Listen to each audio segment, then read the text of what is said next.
Huh. I wonder if it's like Zero Mission where it also includes the original Metroid 2. Probably not. Look at that. Look at that nice symbol on it now. So wait, where's the... Do we get the Metroid? We do! I love that! It does exist here. I love that. Oh, that's a nice touch, having the menu change like that for the... So that's the copy, and that's a delete. Okay. So what are options? You reach a milestone of item collection completion. As a result, new art has been unlocked in the gallery. Oh? Chozo memories, huh? What have we here? Do I only have 2? So it's like lore kind of stuff where... Kind of reminds me of like collecting illustration pieces in Hyrule Warriors. It seems like it connects a bunch of stuff there. Huh. So I guess maybe this needs like other stuff like collecting throughout the story to get it. So what is this meant to showcase? Is this meant to showcase like the Chozo creating the Metroids to combat the X-Parasite? Since I know about the lore and stuff. Yeah, so it's showing like X-Parasites and Metroids attacking. So it's cool how it like contributes to the lore in that way. We got 3 in this one. Yeah, neat. Hello, Meta X. I see we're redeeming absolutely nothing with good old Twitch channel points over there, even though it doesn't appear in the chat box on screen. But yeah, so I guess this is a way that they showcase the lore of the Chozo initially creating the Metroids to combat that parasite. And oh, I know why it was freaking showcasing the thing with X-Parasite at the end. It was showing like the downside of freaking Samus taking out the Metroids, because by taking out the whole Metroids, now the X-Parasite can go and do whatever it wants. And it shows that like freaking the Metroids got out of control and yada yada, and freaking they became a bioweapon themselves and all that fun stuff. It's seeming like I guess they had to be like locked away on this planet or something, is what it probably was like. So yeah, by Samus taking out like all the Metroids on this planet, apart from the baby Metroid who got to come along, that means the X-Parasite could now spread uncontested. So I assume, I don't remember what planet Metroid Fusion takes place on. We'll find out when we get there and actually like continue that plot line. I assume it would be back here again, because now with all the Metroids freaking gone, now it's gonna be running rampant and be the threat that we have to take on in Metroid Fusion and yada yada. I don't bite your tongue so much because you know you said last time about Meta Ridley being the true final boss here before I'd beaten the game yet. So I still tried to act like semi-surprised when we hit things here. Whoops. So yeah, that's just the only thing in the gallery there. Controls. I was about to say, if you could rebind controls here, that'd be interesting. So 64%. I like how it like...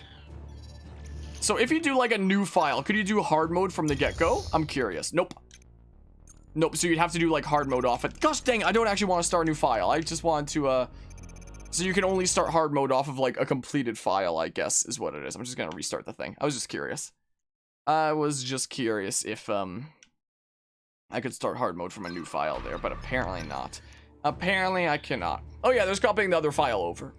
That is true as like another way to do it. So that's always a good workaround. That's a good workaround. I don't actually want to play on hard mode. I was just curious.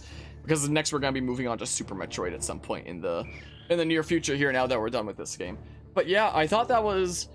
I guess when it comes to like the story of this game, something that wasn't in the original Metroid 2. I like how there was that kind of like preview prelude to Metroid Fusion to later in the story. Directly showing like the consequences of Samus's actions.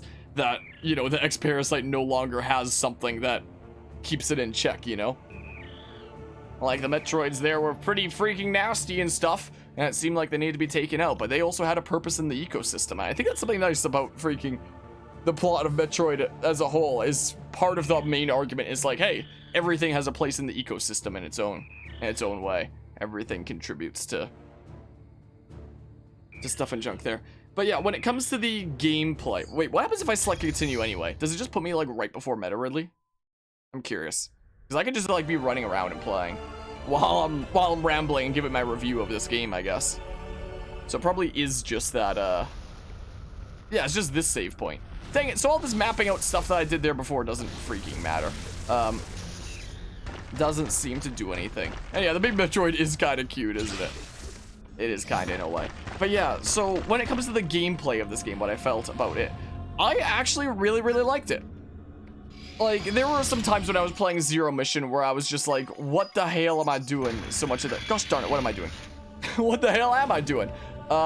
Where I didn't know what to do, where to go to progress, like what obscure block I needed to break to go to the place and yada yada. But in this game with the scan, yeah, now we can go past all the doors and stuff. So while I'm rambling, I'll just go around doing things, I guess. In this game, the scan made things so much easier to understand. I kind of hope that Metroid Dread either has a scan or things are a lot more straightforward, is what I hope for. Because, yeah, the scan was a lifesaver in this game. Like, I think I had to Google something once. I had to Google the, oh, we'll go this way, I guess. I had to Google how to break, like, this one set of blocks that I couldn't break because I needed to have, like, the morph ball jump. And I didn't have to, like, Google exactly where it was. It just said, like, that's a power that is needed. I saw in the Metroid wiki. So I was like, oh. So I kept on exploring around and I found it. And I was like, okay, well, it all makes sense now. It all freaking worked out and whatnot. So, like, there were definitely still some times that I was a little bit confused. But the one time that I really had to Google something, I would have found the answer if I had literally just kept on exploring around more, because it was like the one section of the map that I hadn't explored yet. That was the morph ball jump. So I feel like this game did a lot better job of, you know, making it clear exactly where you need to go and do things for whatever the heck. I felt like I did a good job of portraying that, and the thing that really helped with that was absolutely the scan.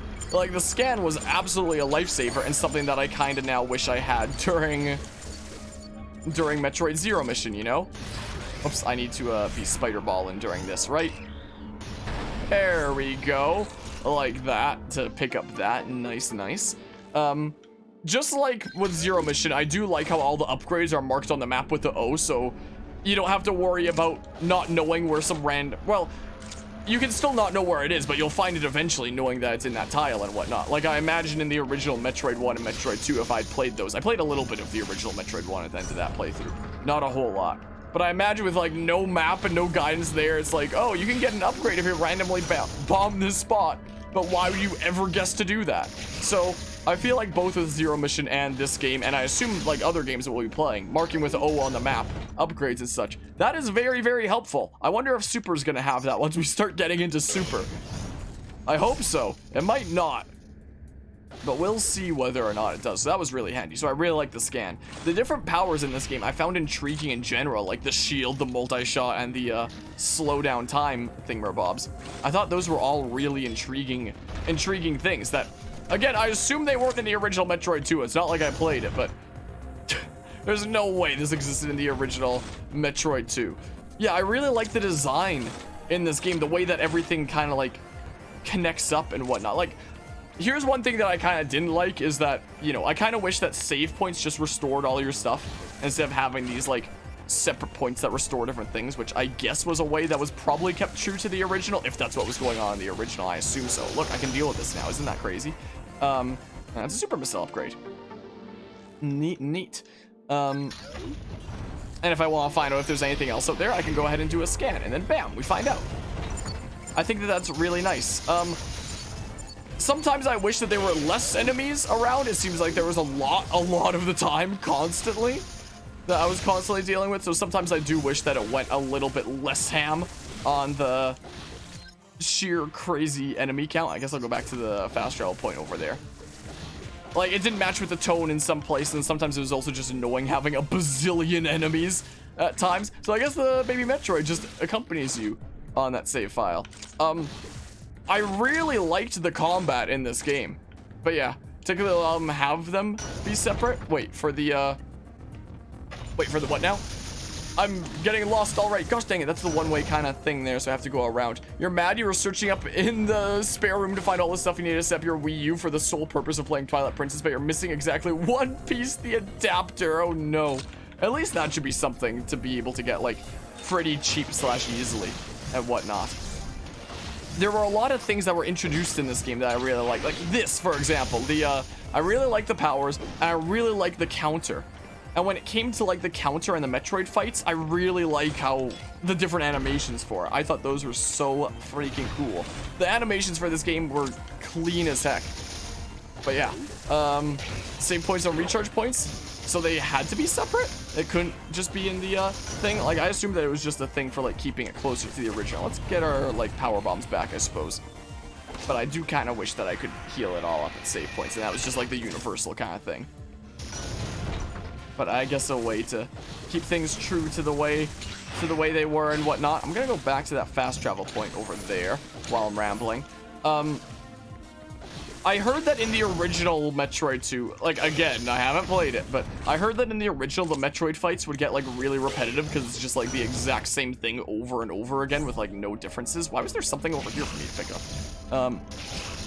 But for this game, with, like, the different rooms for each of them, I felt like it was enough to, like, change it up, and the fights usually weren't too terribly long, so you could, you know, deal with it. So I like the way that the environments were changing for the different Metroid fights. So it'd be like, okay, how do I fight this to account for this new environment, and so on and so forth.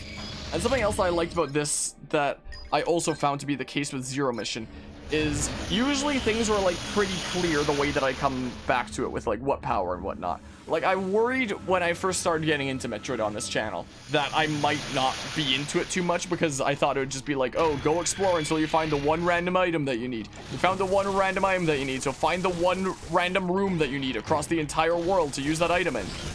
Whereas, like, the way that this portrays it, I found in Zero Mission and this game was in such a way where it's like, if you see a room and, like, a thing that you can't pass, once you get the power that can pass it, it's usually pretty evident what it is, especially in this game because they're marked on the map with a color. So once I get the thing that unlocks the purple doors, I can look on the map and see the purple door and be like, oh, I can go through that now. So I usually didn't have to spend, like, super long, gosh darn it, I usually didn't have to spend super long, like, just twiddling my thumbs while I wander around randomly, freaking trying to find the one thing that I'm looking for, like I thought I might have to.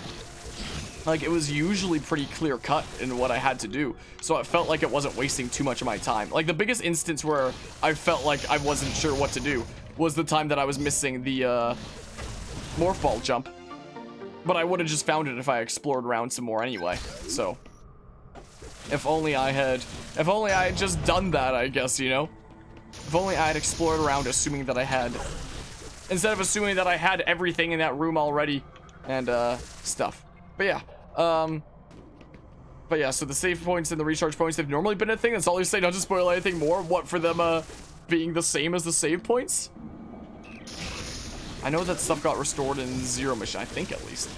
I think. Wait, did it? No, it freaking didn't now that I think about it. I don't even recall. But yeah, found the adapter, let's go. Nice, Lancer. My goodness, after playing so much of this game, it's like I've already blanked on Zero Mission. Holy crap. So that's where the missile upgrade there is. But yeah, so I had some worries, like, getting into Metroid in general, that I might be stuck in, like, backtracking hell. I guess we'll find out by the time we get to Super Metroid Infusion. Will be the case. So wait, how the hell do I get into there anyway? But yeah, I did feel like it was mostly pretty clear cut and whatnot, in a way that I could understand. So it really didn't feel like it was wasting too much of my time. Like, I could still get there. Like, none of the puzzles ever felt like too particularly unfair or whatnot. Wait, so what the heck do I do here anyway? There are usually situations like this where it might seem a little bit strange at first, but there'll be an answer. Wait, unless it's just this to destroy all the blocks. Ah, it's a missile thing. Like, there's an answer. Where, come on. There we go. Like, there'll be an answer. With some other stuff with this game, I guess I have to drop down this other way. The freaking free aiming during combat was really, really nice. Most of the games expect you to refill health and ammo by grinding to have certain respawning enemy points. Yeah, I definitely noticed that in Zero Mission. Gosh darn it, when I was playing that. Where there were just bits where it was just like, yep, time to farm enemies here to get stuff back. But I wish I didn't have to farm to get that stuff back.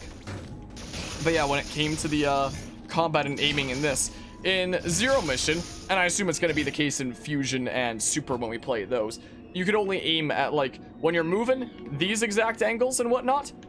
And, oh, I guess you could do that while moving as well. But, like, to lock into that, you could only do, like, those exact kind of angles. Whereas this was, like, the full 360 aiming. That made it actually feel like I was aiming directly at what I needed to, instead of just, like, spacing and hoping that I'm hitting the right thing and adjust my footing if need be. I could actually aim exactly where I needed to. And that felt really good. I quite like that.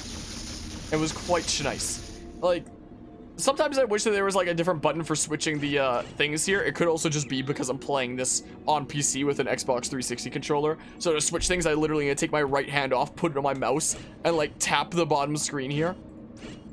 So that might have been like a unique to me kind of situation, I guess, because of my whole control scheme and whatnot. So I assume on an actual 3DS, it probably wouldn't have been that big a deal to like take your fingers off the buttons very temporarily and you know, tap the screen. So it's probably a-okay. Bind touch inputs to buttons on Citra, like to touch certain places on the touch screen and whatnot. It's something I haven't tried before. I made auto hotkey scripts for certain games on this before, but I haven't. So that's a one-way thing that I need to do from over there. But yeah, you're not gonna set it up at 1:30 in the morning. We have all the components together now that you just put them together. Now you have them. And look, I can do things in this room now. Isn't this crazy? Isn't this crazy? So yeah, like overall the gameplay felt like really smooth. I like the powers. The scan made it like evident where I needed to go. Like it gave me the information that I needed without, you know, wandering around losing my mind. And the gameplay feels and plays very smoothly, you know? So I quite enjoyed that. I'm gonna have to switch to super missiles here for that, and that's a super missile upgrade apparently. Nice. Okay. There we go. So yeah, I'd say that I really enjoyed this game. Like, is basically my full review. Did I enjoy it more than Zero Mission, would I say? I'd say yes. I would say that I did enjoy this more than Zero Mission. I had a really good time with this. I hear that freaking Super's supposed to be like one of the best in the whole series. So, wait, what the hell? I have to go like from above over this way? And like puzzle bits like this, they're puzzling. Isn't the baby cute? How are you doing, Reggie Bump? But yeah. Have Eldamorph and right stick direction for beams, huh? Wait, what the hell? But that's a one-way thing over there. Unless this will destroy that, but I doubt it. Wait, what? Unless there's a secret path in there. Sure doesn't seem like... Wait, how the hell do I get this? Yeah, that's a one-way thing over there. Unless there's like a way from in over this room and whatnot. Maybe. Every Metroid after 2 has the 8 direction aiming. Yeah, so the, that kind of thing, Bob. But I'm talking about the free aim, like the full 360. Did it really light up red for the Metroid? What did it light up red? Lighting up red for something. I don't know what. Wait. Oh, I can open the one way from this way. Oh, crap. Wait here. Wait, what the? Oh, there was an enemy there. So yeah, stuff like that. And then you gotta use the... Well, I guess you don't have to use the baby Metroid. You would have been able to get through here otherwise. But there's stuff like that where it's like... It's cool puzzling, you know? Wait, what the hell? And we're continuing to get cool puzzling stuff. Oh, we have to missile from the other side. It's adorable. Also because Samus disobeyed Order 66. Yep. We didn't cause the full extermination of the Metroid species. All of them but one. Okay, I'm going to, do that. No, drop down, please. Okay, get in there. There we go. We can stop the slow-mo thing now. And bada bing, bada boom. There's more of that. Sweet. Yeah, I do generally like the way that this handled its puzzles and whatnot. Like, I feel like at the beginning of the game, there were some kind of things where it's just like, yep, it's just break that wall there and you'll sometimes see it. But then as it went on, it was more of like, oh, you think it's gonna be like a breakable wall thing. Guess again, nerd. It's actually something way harder now. You actually have to jump through hoops to get it now, and it makes you sit there and think, and I actually quite like the puzzle solving in this. I really enjoyed this game. I quite liked it. Like, I've mentioned it before, I'll mention it again. The only Metroid games I've played so far is the first half of Metroid Prime, the first Metroid Prime, way before I was a content creator. And then Zero Mission just beat, like, a couple weeks ago. And then, is there any way I can get through there here? And now Samus Returns. But of those ones so far that I've played, this is my favorite one so far. We'll see if Super and Fusion change that, and we'll see if, like, Dread changes that when Dread comes out later this year, since we're doing this all in anticipation for Dread. But yeah, I really enjoyed this game. Like, I've heard people saying that it's, like, a bad remake and yada yada, but I don't get it. I really enjoyed it. I actually quite liked it, I must say. Like, again, I don't think that it's perfect. There are things that I would change, like the freaking tone and whatnot. Like, I feel like for a game where you're committing genocide, it might have glorified combat a little bit too much for like that kind of tone. And whatnot. I don't know what to say here anymore. It's like maybe the tone and atmosphere wasn't quite set the best. Wait, is there any way that I can get down there? But for the most part, like, I really enjoyed this game. I really quite enjoyed it. Ah, so this is one that you wouldn't be able to get until, like, after you've basically beaten the game. You got the baby Metroid. Because you wouldn't be able to go through there. There's a whole bunch of stuff that you can only get with, like, basically post-game here, essentially. And whatnot. But yeah, or that she grew a concept she's going to kill baby that thought it was her mom. Yeah, so I guess there was still, like, a little bit of, you know... There was a little bit of that side that we got to see.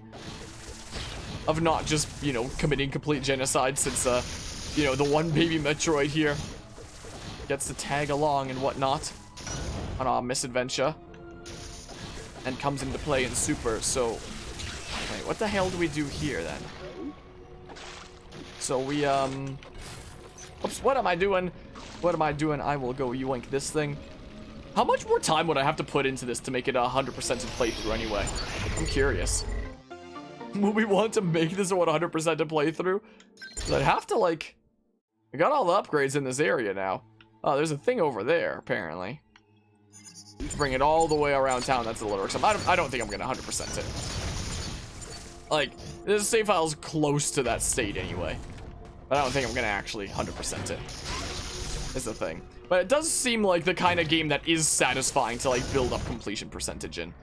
It does seem like, wait, I need to not be going this way. So yeah, I really enjoyed this game.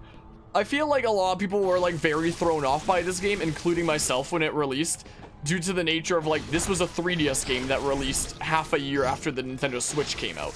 So a lot of people were like, why the heck would I play that, you know? Because everybody was all hyped about the Switch. Makes me wonder what would happen if they, like, scrapped this on the 3DS and, like, started adapting this to be on the Switch, how it would have turned out. Like, this was clearly built to be on the 3DS. Or maybe, what if they had done, like, a freaking situation like with Fire Emblem Warriors, where that game released on the 3DS and the Switch? With that weird situation. I went through the wrong doorway there. Like, there was a weird situation with Fire Emblem Warriors, where it released both on the Switch and the 3DS. I wonder what it would have been like if that had been the situation for this game. Like, it would have clearly had, you know, freaking much different graphics on both. But it does make me wonder how it would have turned it out. 100% if you want the complete Chozo mem. Oh, so that's what will, like, 100% that. Does it have anything to do with beating it on hard mode, or is it just literally collecting all the things in the world and nothing about the hard mode? Now I'm kind of curious what the final boss would be like on hard mode. Both freaking the Queen Metroid and Ridley.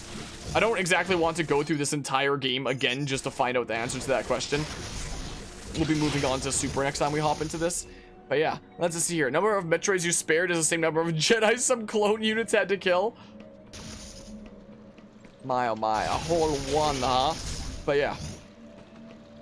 Would have just been a Sword and Shield Metroidvania, what you think, in terms of, like, textures and such? Because they could have absolutely, like, redone it and stuff like that. If they were just like, yeah, let's just scrap this, release it, like, a couple of years later. But then we also probably wouldn't be getting Metroid Dread this year. Probably would have been, like, many years down the line if this had taken the extra time to be, like, actually made to be a Switch game. Like, after being designed to be a 3DS game for so long. Apart from just, like, being ported over to the Switch. If it had been taken more care to just porting it over, then that would have been the case, would have taken longer. So maybe it's a good thing that it was the way that it was. But yeah, modes just change the ending suits, and in-game, the modes just increase the damage you're taking, and that's the only change. So there's just less hits that you can take there. Wait, what the hell did I do with this? Looks like I can break those with screw attack. I apparently can. Hold on. What is this purple door over here that I couldn't get through before? Let's see here. That is just for a missile upgrade, huh? Well. Oh, do I literally need to, like... Okay, there we go. Gotcha there, Reggie Bump. But yeah, it definitely is, like, a satisfying game to be collecting things in. So yeah, it says this area is 100%ed now, for example. So I feel like this kind of game is, like, really good for completionists and for speedrunners. Like, it seems like the Metroid games have always been, like, very good for speedrunners from what I can tell from the ones I've played so far. Where, you know, it tells you your completion time. Yeah, use the elevator, I guess. So yeah, I really enjoyed this.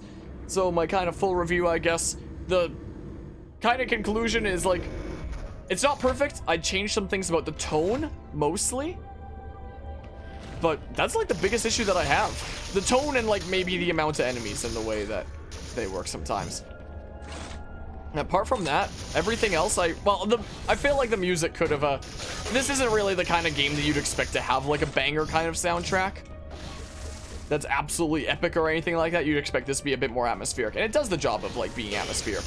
But maybe for like some of the Metroid boss themes, or like the freaking Queen Metroid or something like that, it could have been, I don't know, even more spicy, I guess. Apart from all that, this was a really fun game. It had a lot of charm to it. It had a 50% here apparently. Jeez. It had a lot of charm to it. Like, the animations are clean. The counter animations are the coolest things ever. Even if they were like one of the things I kind of complained about like glorified combat in a game that should have like a darker kind of tone. So, forgive me if I'm contradicting myself, but the animations were freaking hella good, was the thing. So I really enjoyed this game. But even though you didn't like Zero Mission's type of frame slash backtracking as much, I still liked it. Just not as much. This game, it was more clear cut with like scanning and whatnot. I still enjoyed it way more in Zero Mission than I thought I would and whatnot, because I still feel like it, you know, made things clear enough with its symbols and types exactly where I needed to go back to for certain things. So, like, sure, it's true I didn't like it as much, but I liked it with that. Benefit is that once you know the game, it's tons of fun to try different routes through the game. That's what I've heard about certain Metroid games, especially things like Super from the perspective of like speed running, as I've been doing. Wait, what the hell is the way into this? I don't see anything breakable over here. Maybe it's just like that drop down right there from like way above. It must be, right? Like, there's situations like this where it's like I feel like it's relatively kind of clear cut to understand what it is I need to do, and so on and so forth. Yeah, so I guess I'd have to go through here, is what it is, to drop down there and get that thing bob. But yeah, is it just a coincidence that this is more gory than Undertale Genocide? I mean, Undertale's a game that was made by like the one developer of Toby Fox and whatnot. It was like the super simple indie kind of thing, whereas this was made by like a dedicated studio that was also really passionate for Metroid. You could also feel the passion with this. That was something that I also really like. There's a lot of games where, you know, you can tell that they were just made either as a full game or in certain ways just to make like a quick buck in whatever way they can, and just pushing it out there and yada yada. Whereas with this project, the team that worked on this initially wanted to remake Metroid Fusion, and Nintendo was like, now we don't want you to remake Metroid Fusion, but we'd be interested in having you work on a Metroid 2 remake with us. And like, honestly, even if this isn't perfect, like if some of the tone was missed and stuff like that, there are some things that are imperfect, but you can feel the passion in this game, and I really like that. At least in my opinion, I felt like I could feel the passion in this game myself, and I really like that, because you could tell that those that were making this clearly had like an intimate understanding of, you know, Metroid and whatnot, and had like a deep passion for it to make this game into the way that they have. It was a good, enjoyable experience, and I quite enjoyed my time with this game, and I'm gonna miss it. I hear that Super's apparently supposed to be really good, so I do kind of look forward to hopping into that. But I am also going to miss this game at the same time, you know? We'll be back to a maybe better version with Dread anyway. Maybe. But interesting how Dread is revamping the map system. This game uses the traditional tile map system, just with more icons, but Dread is more free-form map shape. Freeform? I haven't seen a lot of, like, stuff on Dread. I've seen, like, a little bit of the treehouse footage. Not a whole lot. Wait, what the hell? Oh, I gotta go around? Or something? Man. Hold on. Maybe I will take the elevator over there after all. But yeah. Expect to get very lost in Super compared to this. Yeah, I have a feeling that I might be Googling things at some point, that I should maybe have a guide handy. Because, like, as we play the first 4 2D Metroid games up to Dread, we're playing the most updated versions of each of them. So we start out with Zero Mission, now this one, and then Super, then Fusion. So Super is going to be the oldest game that we cover in this trek. is the thing. So, it's one where we can maybe expect the most jank. Maybe. If you ever missed the game, just remember the baby will be back. Well, the baby will be back in Super when we continue this series with Metroid 3. Which will be the oldest game that we do in this. So I like how in this game, you can continue playing, like, after you've essentially beaten the game. And there's still, like, the extra final boss of Ridley as, like, the kind of secret final boss thingamabob. And how you can keep on exploring around the world with the baby Metroid. That also unlocks some other things. I think that is nice. I quite like that. It's also super charming. I love how the Metroid then follows you around in the world. Can I not jump from here? I just have to fall? Are you kidding me? That's weird. So I like how the Metroid follows you around in the world. And you even get it on the menu. Like, it was really charming. The models and the world of this game I found was really charming. Also, with new things to this game that weren't in the original Metroid 2. That freaking mining robot.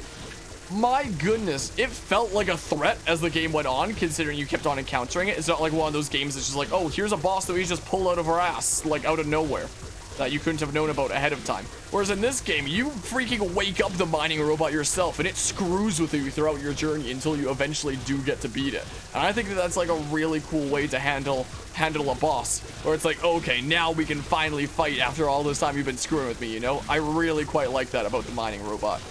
And it was a freaking tricky boss battle that took me a lot of times of, like, you know, figuring out exactly what its patterns were and such. There we go, mapped out.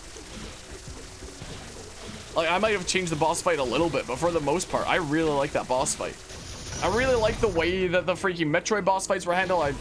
I like the freaking Queen Metroid boss fight. I like the Ridley boss fight. I like that mining robot. I think the mining robot was probably my favorite, like, boss in this game in general, because it's, like, built up is the thing. Like, the Queen Metroid was built up a little bit because you know that you're approaching, like, the last Metroid and whatnot. Yeah, I get more satisfied with the map tiles all done. It's more satisfying and so on. Come on, boopity bop. The mining robot was freaking built up really well because you see it screwing with you. And then you like, taking your power-ups, like, twice. And then you finally get to tell it what for, and I really like that. I thought that was really cool.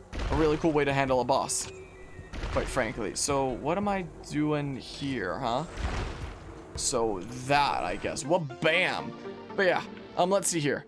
Can't be certain, but you think Ridley is new to this game? Yeah, I'm like 98% sure that in the original Metroid 2, the final boss is just, what the, rude. The final boss is just the Queen Metroid, and that's all that is. So I really like how this game changed it up with, like, an additional boss with the mining robot, first and foremost. That is somebody that screws with you throughout your journey. And then right at the end, it's like, oh, you thought you beat the game? Surprise! Here's an extra boss fight right at the end where you actually get to, like, tag team with the baby Metroid, which I thought was, like, really cool. And a cool way to differentiate this from the original Metroid 2, where it's just like, oh, you get the baby Metroid and you skedaddle. Whereas this game, you get the baby Metroid, and then you freaking fight a boss together with Ridley. I thought that was really, really neat. Hey, look, crystals that can be broken and such. But yeah, do you know that there's actually a speedrun category? Wait, that's actually a speedrun category for some of the games, particularly Super? What is 100% map tile completion? Aha! And oh crap. Maybe Metroid does things over here. So if I do, like, the time slowing thing. What? Isn't the time slowing thing supposed to save me from those? Hold on. Wait, I can just do this. Especially now that the baby Metroid broke those. Why is that a super missile breakable thing? I can just do that. You know what the point of that was? I don't get it. I could super missile it anyway, but, like... But yeah, what was the way in over here? It was, what was it? Well, bam, look at it. Look at that. And then we, oh, we just, like, grappling this, it seems like. There we go. Hey, on tank. Sweet. Sweet, sweet. A lot of these puzzles can be solved without the baby, but having the baby skips them for stuff like that. I mean, there was a lot of stuff like this where I couldn't have done it at the time anyway, just because there were other upgrades I didn't have. Like, I didn't have the grapple beam the last time I was here, for example. And I never, like, came back to previous areas for that. Because I figured, like, hey, I'll get all the stuff that I can with my current equipment. And then, like, it makes more sense to, like, go back to other stuff once you have, like, everything, so you can for sure get everything. That's what I figure. Oh, yeah, or the whole super missile thing, Bob. That makes sense as well. So that's really intriguing how there's, like, situations like that where that can be solved in a whole bunch of ways. Like, the freaking use the baby Metroid and then spider ball across the top. Or use the super missile and, you know, spider ball that way. Or use the baby and freaking slow-mo across. I think it's interesting when there's situations like that where there's different interpretations to, like, solutions and whatnot. So what was the thing here? Oh, I needed the, this. That I have now. Cool. Yeah. And we boop beep bop like that. Missile tank. Cool. But yeah. There are so many references to games before and after this one. Yeah, I thought that was something really neat as well. Like, how this game ended with, like, the prelude to Metroid Fusion. How it showed the consequences of Samus's actions of exterminating all the Metroids. Now, with the freaking parasite that the Metroids kept in check. Now being able to run rampant. But we won't be able to see that in Super, I don't believe. That'll just be in, that'll be in Fusion. So that'll be 2 games from now that we get to see that play out and whatnot. But I still think that's really cool that that was, you know, a thing that was done there. Coming back at endgame for 100% break. So many puzzles because of power bomb, slow down, and baby. Yeah. It's almost tempting to do it all now. Like, in progress. Like, I've just been playing this while, what the hell? Like, usually I give my full... I guess that's just the end of that. Gosh darn it. I usually give my full review of a game during the credits. And I gave my full review of the game during the credits, but I didn't have enough time to say everything. So I was like, you know what? The other stuff I have to say, let's just keep on playing the game and say it during there, because there's still more stuff for me to get. And so on. But now I'm just, like, in progress to potentially doing that. It's almost tempting. It's almost tempting to collect all the things. Since we're in progress. And again, I do have fun playing this game. So maybe we'll keep on rambling for a while and doing things. I was just planning on, like, ending my review, and that's where I'd finish playing. But now we're also on track to, like, collecting everything is also the case. Yeah, I'm just gonna, like, run and shoot. And yada yada. Which I've been saying a whole lot this stream. Eh? What is it? Oh yeah, because that was where you get the bomb jump. That was the thing that I had to Google, where I was like, what the heck do I do there? And then I found out there was a power-up I was missing. And I was like, oh, and then I kept exploring, and I found the thing that I needed, and I was like, oh, okay, well, that makes sense now. But yeah, when you beat it, you had 64%. Now we're probably nearing 75%. Wait, what the hell? This is a dead end too. Gosh darn it, I am not good at this, am I? I'm not paying enough attention. I'm just rambling too much. But yeah, I do very much look forward to Super, because I've heard that that's been the thing that's like the Metroidvania genre-defining game, essentially. The thing that really defined the Metroidvania genre. That's what people have been telling me. So I want to see exactly what that's about, you know? Want to see exactly what's going on there. So, we'll also be, like, console hopping a whole lot. Like, it was Game Boy Advance for... How the heck? I guess I go all the way around there. Like, it was Game Boy Advance for Zero Mission. Then we hopped over to 3DS for this game here. Then we'll be hopping to SNES, and I'll be playing it on my Switch. Will be the case. Ah, well, the baby's here, so can do that. Sweet. So I'll be playing that with on the Switch because of the whole Nintendo Switch Online, the way that they're using their classic games in a way that I don't quite like, but since it's on the Switch and I can play it on the Switch with my Nintendo Online subscription, I may as well. So we'll be playing it freaking Super Metroid on the Switch, and I think I haven't played a whole lot of like NES or SNES stuff on the Switch with online, but correct me if I'm wrong, but I'm fairly certain that there's save states on that. So like I've tried to not use save states during these games too much with Zero Mission and Samus Returns. We have done it a few times here and there if I just like really wanted to try something out without any consequences, just to experiment with something. So we have done it a couple times, but I tried not to rely on it because I knew that it wasn't, you know, a main game kind of feature. So I just kind of only did it when I really wanted to try something out without consequences. Otherwise, I wouldn't do it. But on NES and freaking SNES Online, since save states are part of it there, and that's an official Nintendo freaking thingamabob, it's basically intended for me to use save states, right? So, whoa. So I feel like when we play Super Metroid, I'm gonna be abusing save states all the freaking time. That, considering Nintendo themselves put it there, So I may as well make use of it, is what I figure. So expect when we play Super, me to be using save states way more.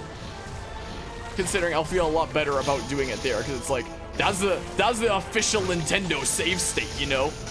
As opposed to the freaking non-official Nintendo save state. It makes a world of a difference. Anyway, so yeah, expect more save states when we get to Super. Expect that. I remember that was a screw attack thingamabob there. So wait, what the hell is this? But yeah, let's just see here. Would you rather track down the official copy? No way. Not happening there. I mean, I might actually have some cousins that have it. Like I've mentioned before, I have a cousin that was telling me that he may well have the original freaking Metroid 2 if I wanted to play it, when I was telling him that I was playing this game soon-ish at the time. I love the scan. I do love me the scan. And whatnot. And he was telling me like, hey, if you want to actually play the original Metroid 2 on like an actual Game Boy, I could probably lend it to you. Could be an intriguing offer to take him up on one day, but... Wait, so how the heck do I get down... Get down there? So I'm gonna have to take the elevator back up again and around. Darn. Darn. Well, but yeah, let's see here. Well, unless you're using save states in the middle of a boss, not any different than the game which added checkpoints before bosses. Well, depending on the way that they're used, I guess. Like, I probably wouldn't be doing it in the middle of bosses too much, but... You know, for the sake of back. I don't know how often I need to use it. I mean, we'll find out and stuff. Some games need save states. There's also a rewind feature on Switch as well. The small ones are great for... Wait, there's a rewind feature? Wait, what does that mean? So it just, like, rewinds to, like, a previous game state however many seconds or minutes ago or something? I didn't know that was a thing. I could have mentioned it in my freaking Nintendo's Classic Game Conundrum video essay if I had known that the freaking fast travel thing is right down here. My goodness. Evil ZL and ZR rewinds. Huh. Well, we'll try it out when we get to Super. Or maybe I'll refresh myself on everything the emulator on the Switch can do. I guess we'll find out when we get there. I'm very tempted to go around collecting everything now. That's the thing, you've been... Blah. I merely use it a lot. Lou. Lol. I was like, what the heck is Lou? Is Lou a game of some sort? Oop. At first I thought maybe it was a SNES game there and I saw L, so at first I was thinking like freaking Link to the Past, but you didn't lead into that in any way, so it couldn't have been that. I know when I played Link to the Past way back when, I used save states all the time. But I played it on my phone in high school and 100%ed Link to the Past back then. It was a... Oh. So I'm gonna need like, that, huh? It seems like. But yeah. My tablet L is next to send. Gotcha. This is a way out, right? Yep. Any other upgrades that I missed around? Nope, it's 100% now. Now this whole section is 100%ed. Too fat-fingered. I understand the feel there. Maybe I will just 100% this game. Screw it. Like, it probably wouldn't take me long to do it from here, after all. Again, I just started doing this for something to be happening while I'm rambling and giving my review of the game. But, like, now I might just do it. Because it might not be that hard. Because we're kind of hamming through the areas. So, there's a thing up there. And there's a thing down here, too. I mean, there's things everywhere. There's things all over the place for me to collect. Yeah, maybe we'll just continue late night chilling and 100%ing this game and actually getting the lore of like the whole X-Parasite and stuff. Maybe. I don't know. So, yeah, let's head on through here. But yeah, I do look forward to the future games here. I am gonna miss some of the parts about this, like the whole free aiming and stuff that we won't be getting in the next 2 games. We'll get it back by the time we get to Dread. Wait, there's not a way down. Gosh darn it. I need to be paying more attention to my map. I am an idiot. I really need to be paying more attention to my map. Yeah, we need that sweet, sweet lore. This way is the way that I need it to go. My goodness, I am rather silly and not paying enough attention to my map. Yeah, we just kind of shred things now. These lower level enemies. So we head on down. Maybe we can break those, but we don't really need those broken. So there's all kinds of these crystals all over the place. Some that need broken for things, some that don't. Wait, so a way in over here. so I guess you needed like the space jump or whatever the heck to be able to get through here, huh? Oh, super missile. Need all kinds of things here, huh? Back to regular missile. Okay. Yeah, use it to assist you during your Super Metroid playthrough whenever you die. The whole rewind time feature. Maybe I'll wind up using it. Maybe. So what's breakable over here anyway? Oh, is this gonna need the baby Metroid? Maybe. That's the one way. Way down, I guess. So, okay. Wait. What am I doing here, huh? Oh. Ah. There we go. Look at that. Oh, gosh darn it. Okay, so I'll just fall there. Good to know. Man. Almost making the jump. Okay, there we go. So now I'll keep in mind that that's what's going on here. So, boop. There we go. There we go. We got that thing. Oops, I did a scan by accident. I did not mean to do that, but whatever. I should just keep it on the shield by default. I've said it before. Say it again. I should just by default be on the shield. Oh, it doesn't matter. We got the yellow there anyway. So where am I going now? Nothing over there. There's that one close to that fast travel point. No, I can fast travel over to like things that are closer. If we just jump all the way up is what we can do. So up we go. Yeah, break some of them crystals if you want. Super cute while doing it. Okay, let's see here. Let's see here. Mention on a pinned comment, people always read those. Wait, for mention what on a pinned comment? The fact that I should stay on the shield? Yeah, what now? Now I don't know the context for that anymore. But yeah, I mean, I assume that's sarcasm there for whatever it's referring to. Because, my goodness, my Pokemon video essays. My Pokemon video essay and my RCT video essay, but especially the Pokemon video essay, has really proved to me about people not reading those. My goodness. A lot of people getting really salty about the rewind feature? But why would I tell other people about the rewind feature? Because I can mention it in the actual video itself, is the thing. I use pinned comments for when I get, like, something wrong. This is what I do. To correct things. And yada yada. I don't know. I'm just lost. But for now, we are going this way. 100% the map. 100%. Whoops. Crap. Yeah. Get that map 100%. There we go. So you needed that. There we go. Missile tank. So is there anything else that I needed, like, over this way? Yeah, I guess we can bring it around town. I guess we can bring it around town. It's satisfying to have the completed map.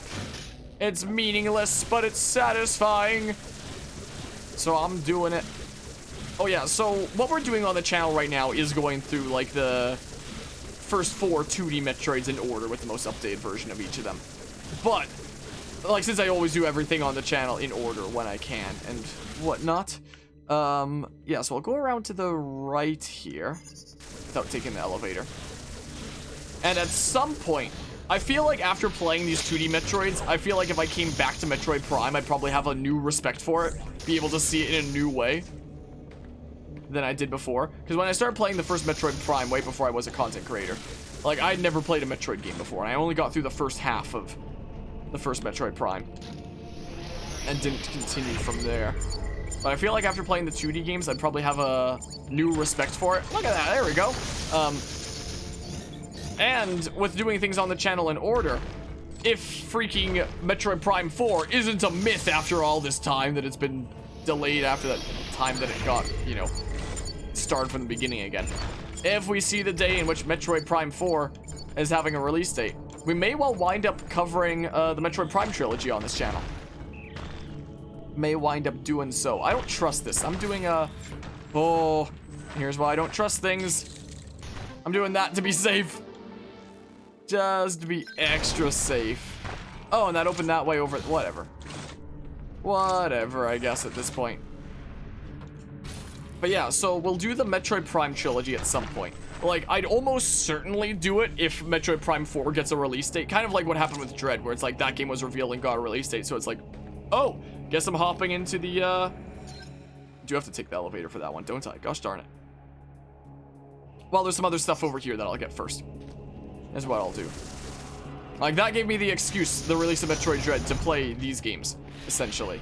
So, like, if miraculously anytime soon there is a release date announced for, you know, Metroid Prime 4, then it'll be a greater priority for me to cover the Metroid Prime trilogy on the channel. Wow, weird glitchy effect there. My game queue is pretty crazy right now, so it wouldn't be able to start anytime soon. But if it's a really long time before Metroid Prime 4 can release, then if I feel like playing it, like if my game queue like eases up enough, I can absolutely see the Metroid Prime trilogy being something that I hop into just for fun. I can absolutely see it. So if Prime 4 gets a release date, then we'll play those three like before that release. But there is a chance, depending on how much time passes, that I might just cover things anyway. Aha! Look at that, high skill gaming out here. Okay, so that's all the things over here. So now I'll go back and bring it around town, I guess. Is what I will do. Bring it around town. Look at us just shredding these areas that gave me a whole bunch of trouble earlier. But yeah, don't think it's canceling. It's gotta take some time, and it should. Yeah, I don't think it's canceled. I was saying that more so as like a joke and whatnot. But there was the whole thing where its production was started from the very beginning again, so it might well be a good while, because they were saying that they weren't satisfied with the way the game was going, so they were starting production from the beginning again. So when the time comes that a release date gets announced, then I'll for sure play the Prime trilogy on this channel, or try. Like, it could be a situation, like I said with the beginning of this series, where I'll play Zero Mission first, and if I really don't like it, I won't continue. And I really liked it, so we're continuing. So if I played Metroid Prime 1 and I really didn't like it, then no guarantees that we'd hop into the other ones. But I feel like at this point I'm probably gonna like it. Probably gonna wind up liking it, so we'll do Prime once a release date for Prime 4 gets announced. Or if it takes a really long time before it gets a release date, and my game queue does ease up enough that I can start putting on some other games, then I'll just slap on freaking the Prime trilogy. Like, imagine my game queue getting to a point where I could just slap on games without having to worry about, like, other stuffs there. Wait, why am I looking for breakable blocks? I see the entrance is over here with the green door. I'm losing my mind. But yeah, did port the first two Primes to the Wii. There's the Metroid Prime trilogy that's on the Wii U, which I own. That's how I started playing Prime 1. Like, I never owned a GameCube. I owned the Wii, though. But I own the Prime trilogy on my Wii U. But we'd probably just emulate it anyway, just because, you know, better graphics and whatnot. I don't know what I'd do for Prime 3, because you could only do, like, motion controls for Prime 3. On the Prime trilogy, it's like all three are motion controls, but if you play the actual GameCube versions on, like, an emulator with Prime 1 and 2, you could use, like, a controller. I'd probably just be using this. But for, Prime 3, can you plug in a GameCube controller and still use GameCube controller controls? You probably can, now that I think about it. With, like, some games with the Wii. You most likely can, thinking about it. Oh. So, what was going on here again? So, like... Oh. So I can go around this way to do that, it seems like.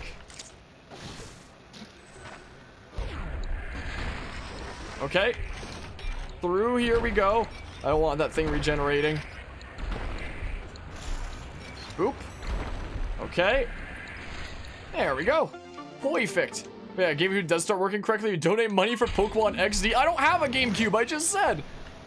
Freaking... I don't have XD, but I do have Coliseum, and it's on my shelf back there.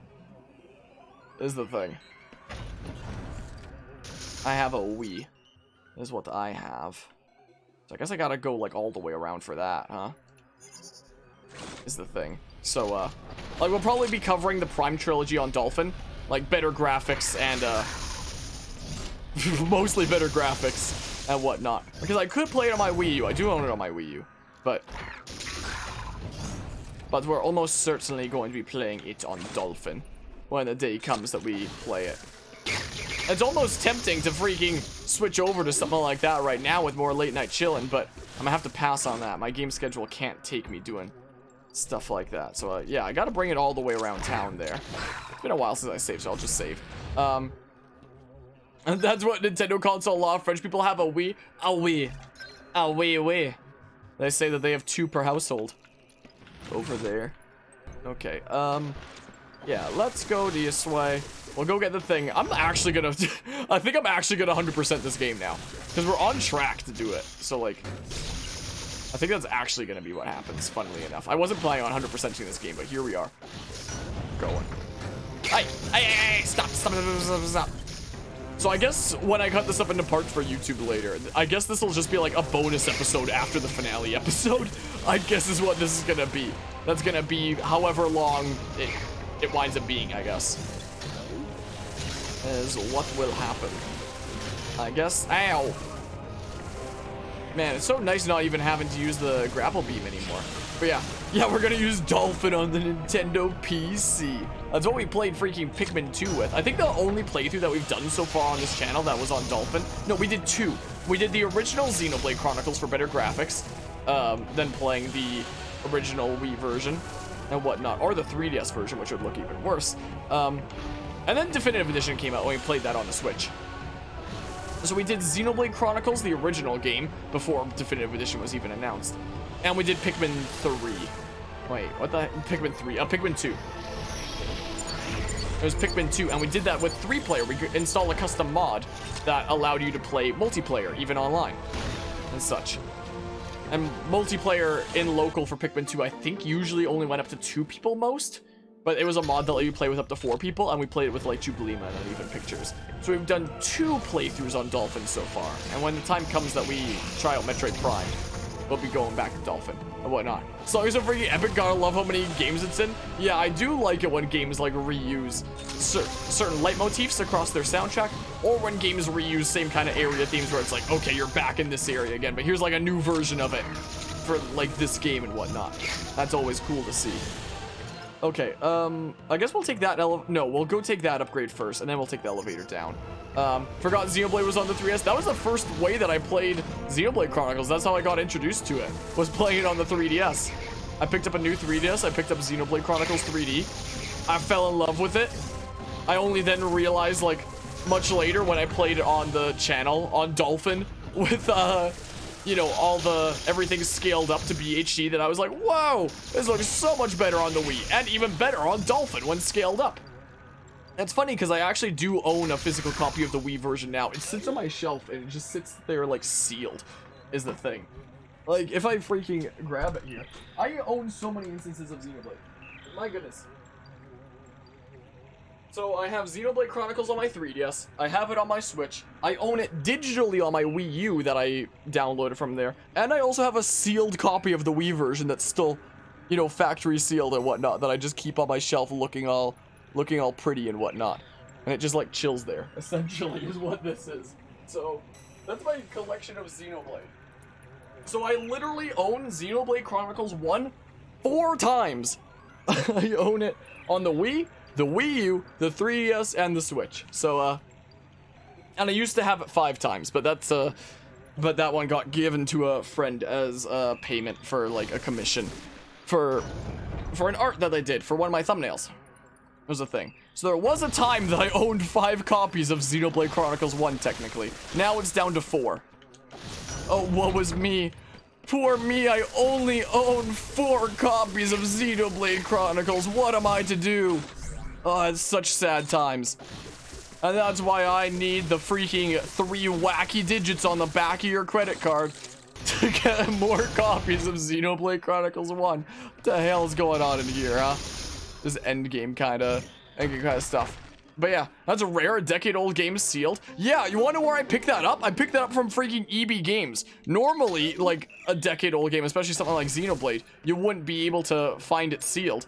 And unless you freaking were willing to pay a lot of money for something online for someone that's been, like, collecting it or something. I went into EB Games one day, and they had like a bunch of, like, this was just a couple of years ago. They had a bunch of sealed copies of Xenoblade Chronicles right at the back. And I was like, what the heck is up with that? And the staff were kind of confused as well. They were like, yeah, we don't really know. We just kind of randomly got a bunch of sealed copies of Xenoblade Chronicles in, like, just the other day. So they're probably going to be sold out in the next couple of days. Do you want one? Oh, crap. So it's that route there. Is there even an upgrade in here? Wait. Crap. What am I doing? What am I doing? Did I already get the thing? What's the point of breaking this? Wait, what the hell? So I picked one up. Here in Canada, full price games are $80. I believe I picked up Xenoblade for 70. I believe is what it was. Guess this is just the way. Did I already pick up the upgrade here? Am I losing my mind? It doesn't say. Oh, I did. It was in the bottom left. It shows a dot there. But yeah, let's see here. Red Prince Star is another one, and they're both the best choices used for like themes and whatnot. Own 4 Nintendo 64s and haven't ever sold them. I mean, they are just gonna keep on increasing in value the longer you hold on to them. Do you see EB Games? Remember when that was in your area? Then they became a GameStop? I thought they were always GameStops in the States. Here in Canada, they're EB Games. But I thought they were just always called GameStop in the... if you are in the States. Might not be. But, yeah, maybe they rebranded in the States to GameStop, and here in Canada, they stayed EB Games? I don't know. I don't know how it works. Wait, what the hell is this? Oh, come on. I never opened this. Are you kidding me? Oh, man. Man. Well, I guess I'm going around. I'll save again, I suppose. But yeah. Clearly someone failed making a profit online, maybe. And just, like, gave them all to EB Games or something. Because they got, like... It wasn't quite 20, but they had at least like a dozen copies of like sealed Xenoblade Chronicles in their EB, just randomly. That they had like at the back kind of on show for anybody that wanted it there. And I think that, was Xenoblade Definitive out by then? It might have been announced by then, I'm not sure, but that was certainly something. So I picked up a copy of Xenoblade Chronicles, was the thing. So... yeah, I own a... that's like my only sealed game that I have. I don't have any other sealed games. Like, every other game, I've opened it and whatnot. Because, like, I'm not exactly a collector of things. But Xenoblade Chronicles is one of my favorite games of all times. So, you know, if I could have a sealed copy of the original of that game, I was like, okay, that I can get behind. Like, I don't see myself as somebody that'd be picking up sealed copies of old games in the hope that, like, they would gain value to sell them off someday. Like, if that copy of Xenoblade Chronicles freaking winds up getting... insanely valuable or something, then I consider it, but I mostly just wanted to pick it up because I thought that was cool. It's one of my favorite games of all time, one of my favorite stories in like any game and any media in general. Such a good story in that game, and one of the few games that we've covered on this channel twice, because the original game and then definitive edition. Other games that we've covered on this channel twice have been Mario Galaxy for like the original, and then covering things in 3D All-Stars when that came out. And then recently we've been hopping into Skyward Sword HD, even though we played the original of that, and it just feels like scaled up original when it comes to that anyway. So I guess there's been a few games that we've covered twice on this channel. Could cover it an extra time if I ever popped open freaking my sealed copy of Xenoblade Chronicles and popped that into my Wii U and played that. But why do I do that when I could literally just have a better experience by playing definitive edition anyway, or even just playing it on like Dolphin, you know? So whoops. So for now it's just gonna like stay there for novelty's sake, I guess. And whatnot. Yeah, living in the northern parts of the states think they changed, huh? So originally EB and then changed to GameStop. Wisconsin's not too far from Canada. And why wait? People with 3D All-Stars sure didn't? Oh yeah. The freaking only reason I even picked up 3D All-Stars was to like showcase it. Is it really like the definitive versions of these games, or is it just crappy lazy ports? And the answer is it was crappy lazy ports. And wound up selling really well. And so did Skyward Sword HD. So freaking good to see that, you know, people are in hot support of Nintendo's shitty business practices. And I freaking... like, I picked them up for the sake of covering them on my channel, or review purposes, which is an absolutely valid reason to pick up a thingamabob. And I mean, at the end of the day, if somebody really does want to play something, that's absolutely their right to do it. That's absolutely their right to do it. There we go, we got an extra thingamabob there. Like, it's not like anybody that picks up these kinds of things that support shitty business practices are bad people or making, like, bad decisions themselves. If somebody really wants to play something on a certain platform, then, like, go for it. Go for it. Like, I see a whole lot of hate in my comments section for my, for the Pokemon video essay. People in the comments section being like, oh my goodness, who would buy the freaking Diamond and Pearl remakes? Anybody that does that is supporting shitty business practices and is like an awful person. Where it's like, yeah, maybe they're not supporting the best practices, but like, if they really want to play it, then like, freaking leave them alone, you know? People will play what they want to play. Like, I'll be a little bit sad about that when it means that what they want to play is going to be something that tells Nintendo that they can keep on doing not the best of business practices, but whatever, I guess. Whatever, it's a weird situation. Let's go across this. Is this not even a... No, I hear it breaking. Okay. Wait, how the heck do I break that then? Oh, there's an upgrade over here somewhere. Underneath them? Oh, just right here. Wait, yeah, what? Aha! Yeah, Nintendo gets a lot that people are allowed to make their own choice. Yeah, absolutely. Absolutely. Like, I've made a couple video essays that have been criticizing what modern things with the Nintendo, like my most recent video essay being Nintendo's classic game Conundrum. That kind of judged that. My most recent video essay that did really well for itself was my Pokemon video essay. Pokemon's modern stance. And there's a lot of people in the comment section of that video that are just like, oh my gosh, either you're supporting them or you're one of the bad guys, or on the other side of the spectrum is like, oh my gosh, all you guys are just like fake fans for not like blindly supporting every decision. And there's like those in the middle ground that are like, what the hell is going on? I just want to like play games that I want to play. It's like a weird it's a weird mess.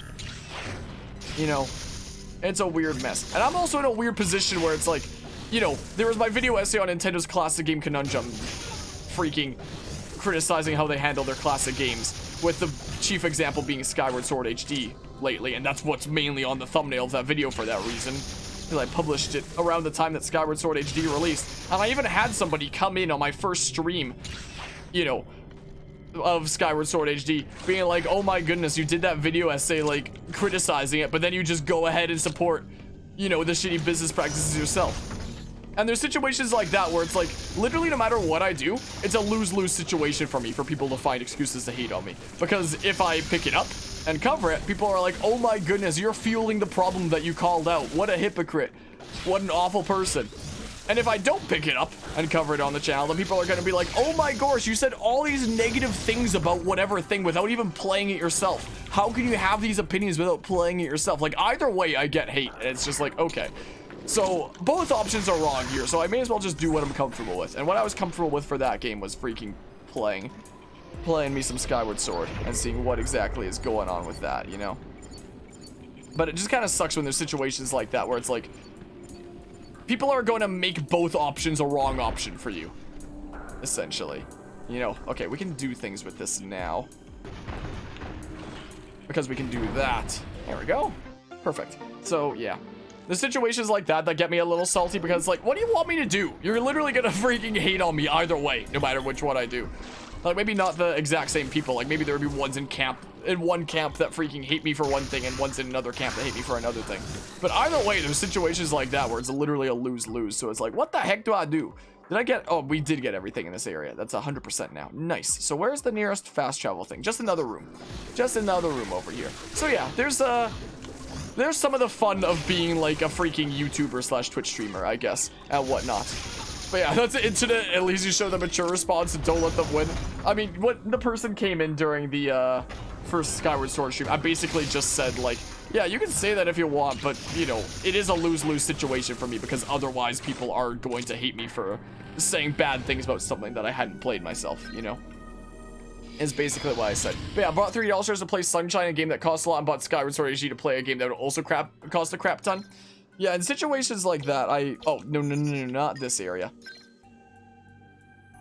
It's also weird with freaking 3D All-Stars and Skyward Sword, especially Skyward Sword. We'll talk about it in that video essay. There's literally fan-made 4K texture packs for that game that you can get on Dolphin and whatnot. So the game would actually look better on Dolphin by a lot than on the Switch, because Nintendo couldn't bother to do something that their fans could, which I guess isn't anything too new. Is that... It says that there's like an opening over here. What the hell? It says on my map. Okay, well, we'll go ahead and do this. But yeah, I feel like the better experience of Skyward Sword would have literally been on Dolphin anyway, since like fans were willing to do stuff that Nintendo themselves weren't. But you know, there's also people that do want to just like play the original game or have like a clear conscience and whatnot with you know, picking up an actual official version of the game. If I wanted the clearest conscience for that kind of thing, if I didn't own the original, I'd probably just like buy it on the Wii U digitally and then and then freaking play it on Dolphin. is what I would have done for like clear conscience kind of solutions and whatnot. But I mean, there's also those that want to play it on handheld, and that's like the only way that they can play it on handheld. And like, I wonder, wait, when the Steam Deck releases, you think you could run Dolphin? The Steam Deck is probably only going to be able to run like Steam games, right? That's probably going to be the only thing it's set up for. I wonder, is it possible for the Steam Deck to run Dolphin? That'd be kind of funny. I mean, there's always like Windows tablets as well that technically would work, but like the Nintendo Switch is going to be like the main way to be able to play that in like handheld and whatnot, which is absolutely fair. It just sucks that they, dang it, no, I need to turn on the slow-mo time thing. Just sucks that they couldn't bother to improve the, oh. So, wait. What the hell? I literally can't aim up. What the hell? I am very confused right now. What I do for about that.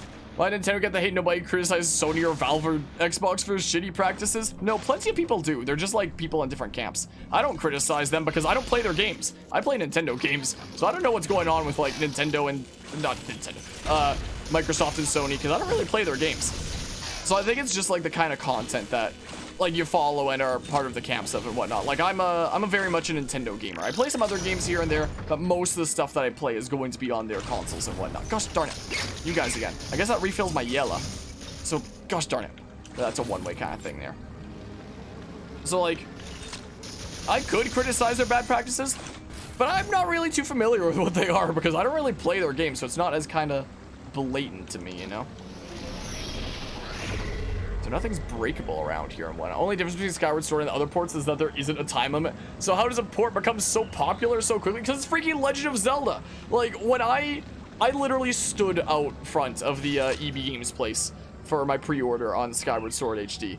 And earlier this year, every other game that has come out earlier this year that I've picked up from EB Games, I would go there when they open up and there was like nobody there. There'd be like maybe one or two kind of people also there picking up the thing, like freaking Mario 3D World earlier this year. There was like one other person there picking it up, for example. But freaking Legend of Zelda, I get to EB Games right around where it's opening, and this is in like a mall, to clarify.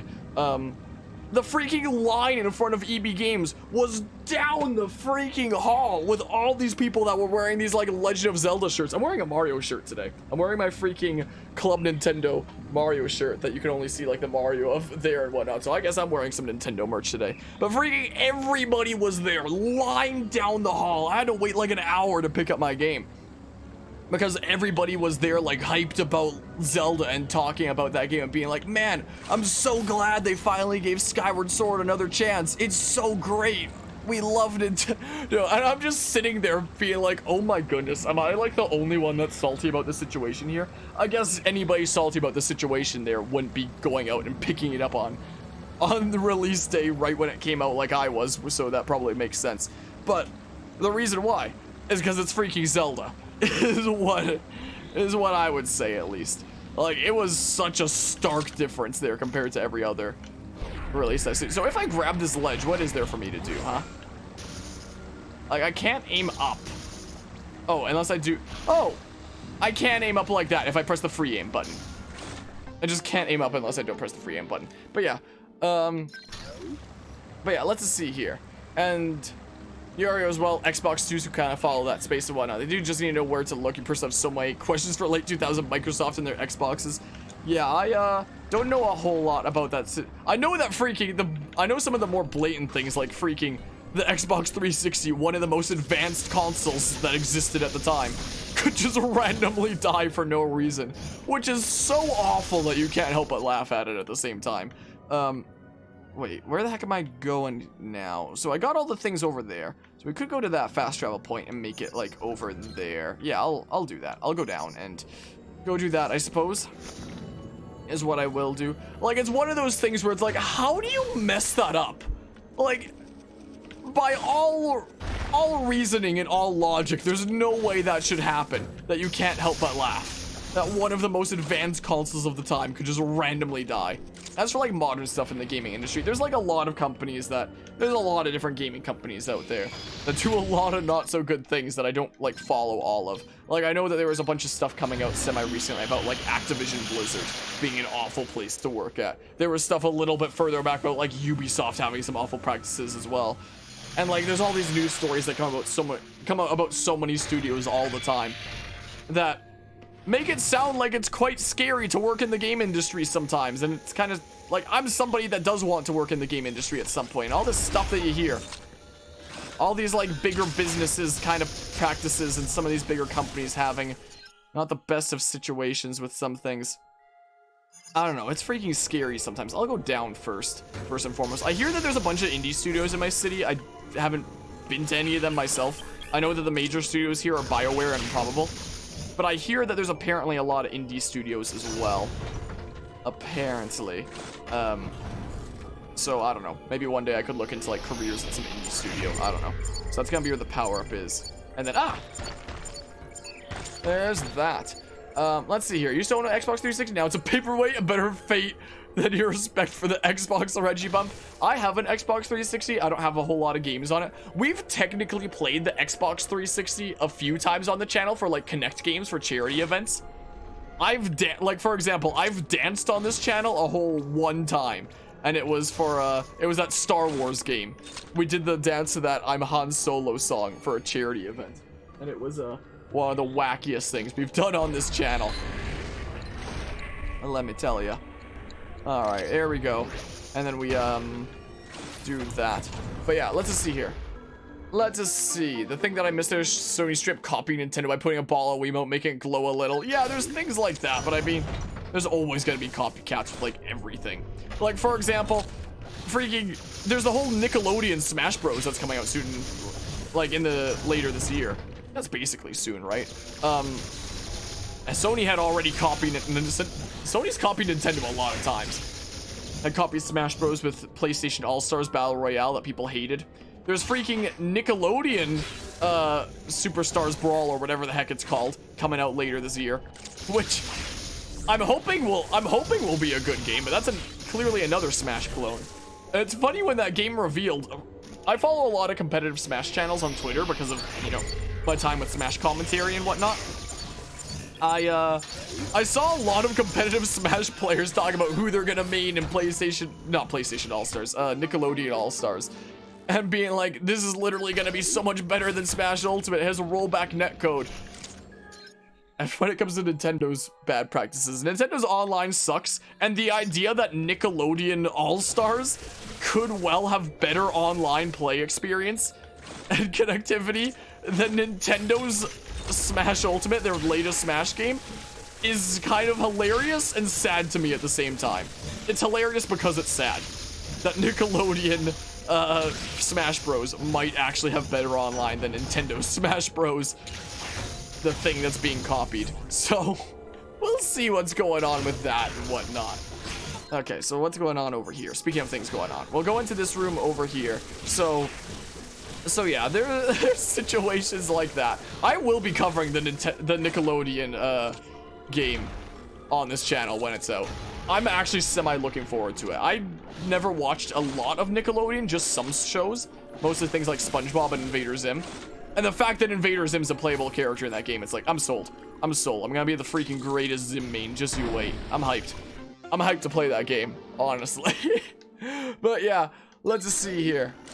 But yeah, won't stop you in the future. Indie Empire. Yeah, I feel like playing Dark Deity recently, having beaten that game and feeling the passion with that. Kind of makes me want to play more indie games in the future. Kind of makes me want to try out. Well, basically, one day you tried to play Sonic Generations, and you saw the 3 red rings. Oh no. It's not gonna buy the Valve Switch. Never mind, the Nintendo Steam Deck. Oops, not right yet. The Valve Steam Deck that won't get Half-Life 3. Yeah, working at Valve sounds like it would be easy, right? You never do anything. Go on Steam from time to time. Sometimes they try out some other things like freaking Steam Deck. But otherwise, it just really seems like Valve doesn't do anything. They just kind of sit pretty, making that sweet 30% revenue from every single sale on Steam, which is absolutely absurd. Oh, hi, Silly Doggy. Are you done laying on the couch for tonight? Would you like to lay here? Want to relax here? Hey, sweetie? But yeah, let's just see here. See more Nickelodeon than you freaking watch Invader Sim. It doesn't seem like something that'd be a Nickelodeon cartoon when you watch it. It's one of those shows that's like so good because of how incredibly dumb it is. Okay, I guess the doggy's out of here. In like the best possible way. And it freaking insults the society a lot. That's hilarious. Huh? What the hell? Like, it's one of those freaking shows where it's like everybody but the main characters are basically idiots. And it kind of tries to make statements about society through that. About the way that people act, and I love it. But yeah, so I guess the doogie's out of here. Enjoy, like, I guess it's not gonna be as enjoyable, but here's, like, basically the one time that we're gonna have this layout without the doogie cam. At the bottom, I guess, get the full Metroid Dread background there. So what else am I missing here? Nothing, 100%. So, okay, there's a fast travel thing down there. But yeah, I think they've gotten lazy, but that's their choice. I do wish that, you know, they weren't charging 30% for freaking every sale on the Steam store and just sitting pretty with that, you know?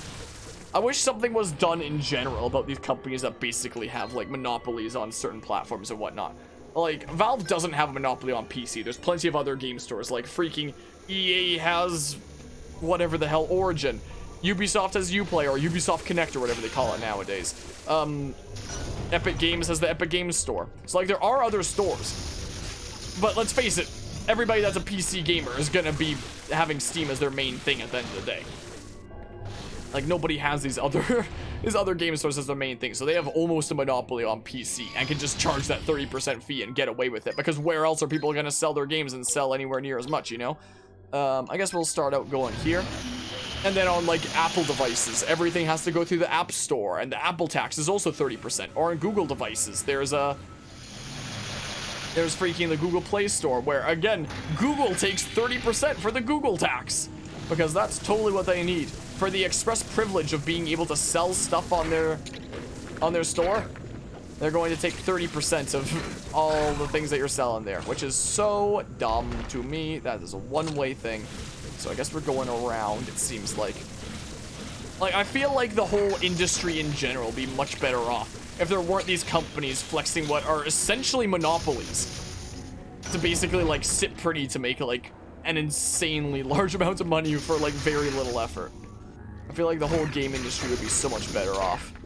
And also be better off without companies that are just like, hey, we don't have to, like, make effort into, like, remaking things like Skyward Sword. We can just full price do the exact same thing and, people are gonna still buy it. Okay, I remember there was a way into here before. It was, I need to go that way. I actually have a bunch of the smart bombs, so whatever the heck they are. Power bombs. So I probably could just go all the way that away. But we fall through here, and then, oh, I actually did need to go back to here, because I'm gonna need to, like, do this. I'm gonna need to do it from here, so I went around for, like, no reason. But, like, let's see here. So we do that, and then bada bing, bada boom, there's another power bomb. There we go. But yeah, BRB alright, Reggie Bump. Screw Steam, use exclusively Epic Games Store. And Epic Games has tried to, like, make that a reality with them taking 12% instead of 30%, which is much better, but still much more than they have any reason to freaking charge for.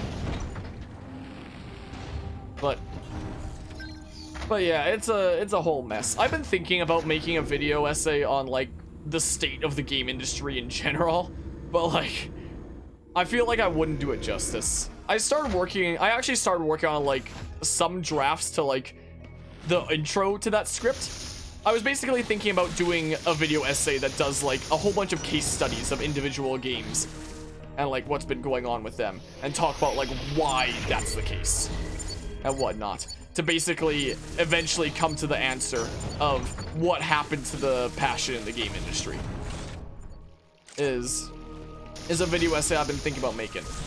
And it'd just be me talking about, like, individual cases of, like, here's a whole bunch of games that I played and, like, why I think this is the case for, like, that game and yada yada. And basically use these as, like, evidence to, you know, maybe come to a conclusion in the essay of some sort. I don't know.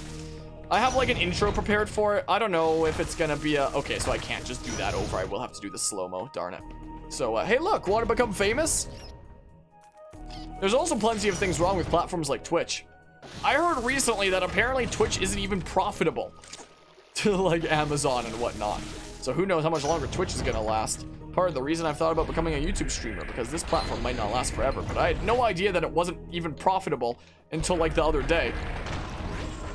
And it's like, my goodness, with the amount of freaking ways that Twitch is monetized with ads, bits, subs that freaking Twitch/Amazon takes such an insane cut off of, I can't help but feel like if this platform isn't profitable, then there must be some kind of hella morons running the thing to freaking not be making bank off of that, you know? Anyway, that's a whole separate note. So we can go through like that one power bomb door now as well. It seems like, but I have to go up the elevator again.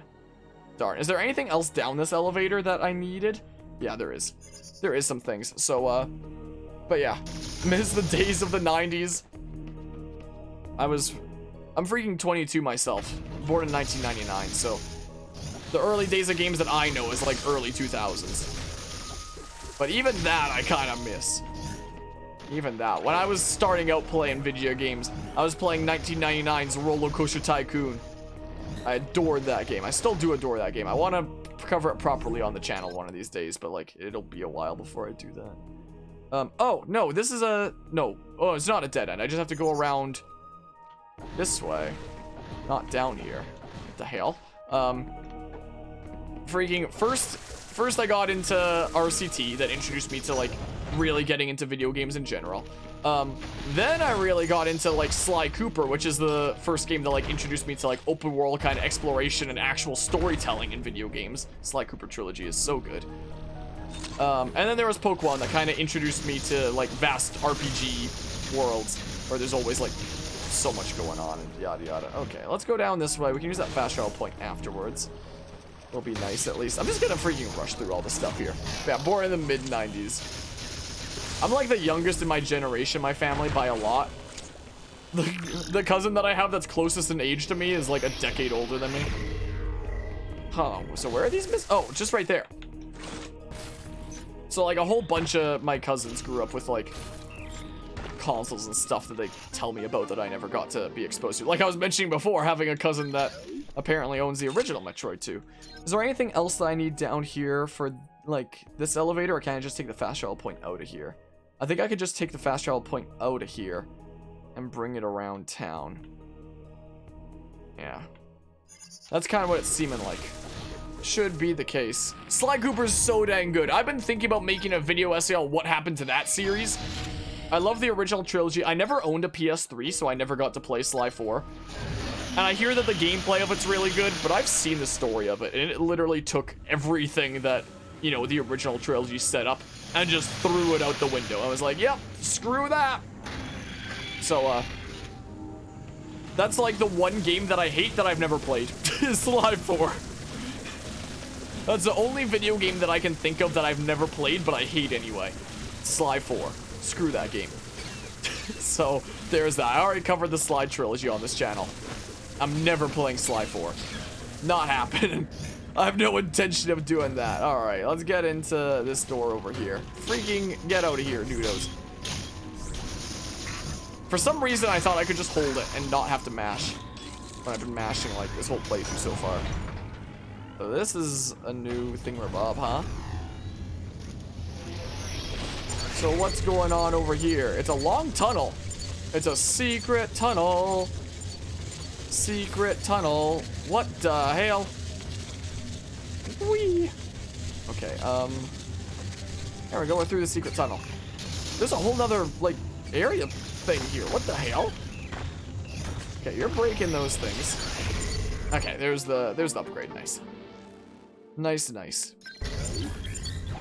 So there's another kind of game that I'm salty about what happened to Sly Cooper. But man, that original trilogy, so good. Such good games for me to come back to and play again. I love them. Yeah. Oops. Let's boopity bop do that. Nice. Is it just over there? Yep. You want to come over here, Jesse? You want to come relax over here? Come over here. Relax there. Right beside all my binders for working from home. That's what working from home for me looks like. I know you don't have as much space because of all the binders here as of this week. Ow, my elbow. Once I'm done with work stuff, the binders will be gone. Oh, you are such a happy doggy. Such a happy girl, aren't you? Oh. But yeah, Ocarina of Time and Majora's Mask are 2 favorite games of all time. Ocarina of Time was the first game you ever played and beat. Majora's Mask was the first game you ever owned for yourself and beat. I only ever played those on the 3DS. I played a little bit of the Nintendo 64 version on my Wii, I believe, of Ocarina of Time, but never got to experience them like in their prime. Is that the only thing that I needed over here so I can go back around to that fast travel point and make my way down there? Yeah, I guess so. Yeah, my super big kind of childhood things that I dumped countless hours into was like Roller Coaster Tycoon first and foremost, as I was mentioning. Love that game today. I got it in a cereal box. I literally got the first game in a cereal box back when that used to be a thing, where some cereal box would just come packed with like a CD game. I popped that into my computer. I don't recall exactly having my first computer at my super young age, but my parents tell me that I apparently got my first desktop when I was 2 years old, and I believe them. You know how much I'm into computers and whatnot. And I do remember playing RCT a whole bunch. What a freaking special series that also got butchered and whatnot. But yeah, remember that was discs being in cereal boxes? I know mentioning it in my Roller Coaster Tycoon video essay, there was a lot of people in the comments of that video that were like, what? I don't recall that ever happening. I was around during those days and I don't recall that ever happening. But here it definitely happened, and in some other places. So yeah, we'll go get the thingamabob over there. Had a computer the year I was born. Well, I had it 2 years after I was, apparently, from what I hear. I remember being around like 4-ish years old and playing Roller Coaster Tycoon, but apparently I had the computer since I was 2, apparently. It's not like I can remember it, but welcome back, Reggie Bump. But yeah, the music from the 2 have never left your head. Freaking Ocarina of Time and Majora's Mask music. Really, really good. Really, really good soundtracks. I can definitely give it that much. Those are games that we're gonna cover on the channel eventually, but, you know, there's a bazillion other games to play. Like, we're doing all the Metroid games in order, right? Well, all the 2D Metroid games in order for the latest version of them. I'm still technically have the freaking whole Assassin's Creed game series in order that is in progress that we're taking a little bit of a break from to do stuff like this, but maybe we'll continue that soon with Rogue. So many games all the time, but one day, the day will come that we cover Ocarina of Time and Majora's Mask on the channel. I don't know when that day is gonna be, but the day will come. Mark my words. I say that for a lot of games, though, where I don't know when we're gonna cover them, but it will happen eventually. Wait, so what now? Yeah, let's see here. I remember playing Zoo Tycoon, putting upset villagers into tanks and lions' pens. I know that a lot of people with the original RCT would dump guests into water. I did sometimes, but not, like, super frequently. What the hell is this? What have we got going on over here, huh? Okay. Okay. Secret tunnel? Doing that might have been semi-pointless. Freaking let me through here and whatnot. But yeah, so RCT introduced me to, like, you know, my fascination with computers and gaming and stuff and yada yada. Then for me, like, the equivalent of OOT and Ocarina of Time there for me was the Sly trilogy. My goodness, my first game was Sly 2, so I didn't even start with Sly 1. I started with Sly 2. And at that point, I was used to, like, some PC games like Roller Coaster Tycoon having a whole bunch of depth and stuff to do with them and whatnot. But other than that, the PS2 was my first home console that I ever owned. So I was mostly used to those kinds of games being like, you know, arcade kind of stuff where you hop in, you do some stuff, like take out some enemies, yada yada, and then you put it down. And that's what I thought Slide 2 was at first as like a really young kiddo. And I used to always just boot up that game, run around defeating enemies, and having fun doing that, collecting coins, thinking those were like my points or yada yada. And then eventually I randomly stumbled upon like the main story objective marker, and I discovered that there was a story, and it was like my mind was blown. It was like my whole worldview was just changed finding out that there was like actually a story and such. I guess it's faster to go to that one over there. Like my whole worldview just shifted. There was actually a thing. and I played the story of that game, and I was blown away. Like, Sly 2 is not a kind of story that you'd expect for a kid's game. It is so dark. Look how many binders are here. I'm so sorry how little space you have, Jesse. I'm so sorry. My office isn't usually like this. This is just this is what happens when I work from home. This is all the data that I have to manage. Freaking, there's literally binders all over the floor. My electric keyboard is literally covered in forms for me to manage. It's a whole debacle right there. That's what happens when you're a freaking research assistant, I guess. My goodness. But yeah, you two don't know what happened to your disc though. You missed Sly 2. It's so good. Those are like, usually when we play older games on this channel, we usually emulate them for like better graphics and, you know, better play experience and so on. But that was when we played the Sly trilogy on this channel, we all did it all on the original game on my PS2. I had to order like a converter to convert AV to HDMI for it, but it was worth it. So I got to play on my actual PS2 controller and such. Also, there is an official Sly 3 HD trilogy, and from what I've heard, it's crap. From what I've heard. Okay, so we reached 100% here. Nice. So we'll go back to that statue. But yeah, so Sly 2 is like very, very dark for a kind of kids game.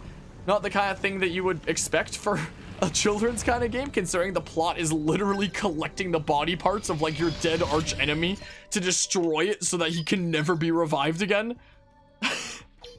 And that was what introduced me to storytelling in video games. So yeah, how long it took you to realize that you need to check the bulletin board and Red Rescue Team. Nice.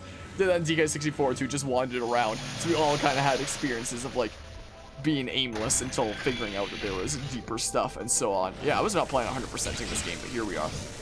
Here we are, I guess. Sure, it's been a while since I saved, so I'll go ahead and do that, I guess. Now what now? We'll get all that lore, screw it. We shall do it. 255 missiles. I wonder if that's the max. That seems like a number that would potentially be a max. Maybe.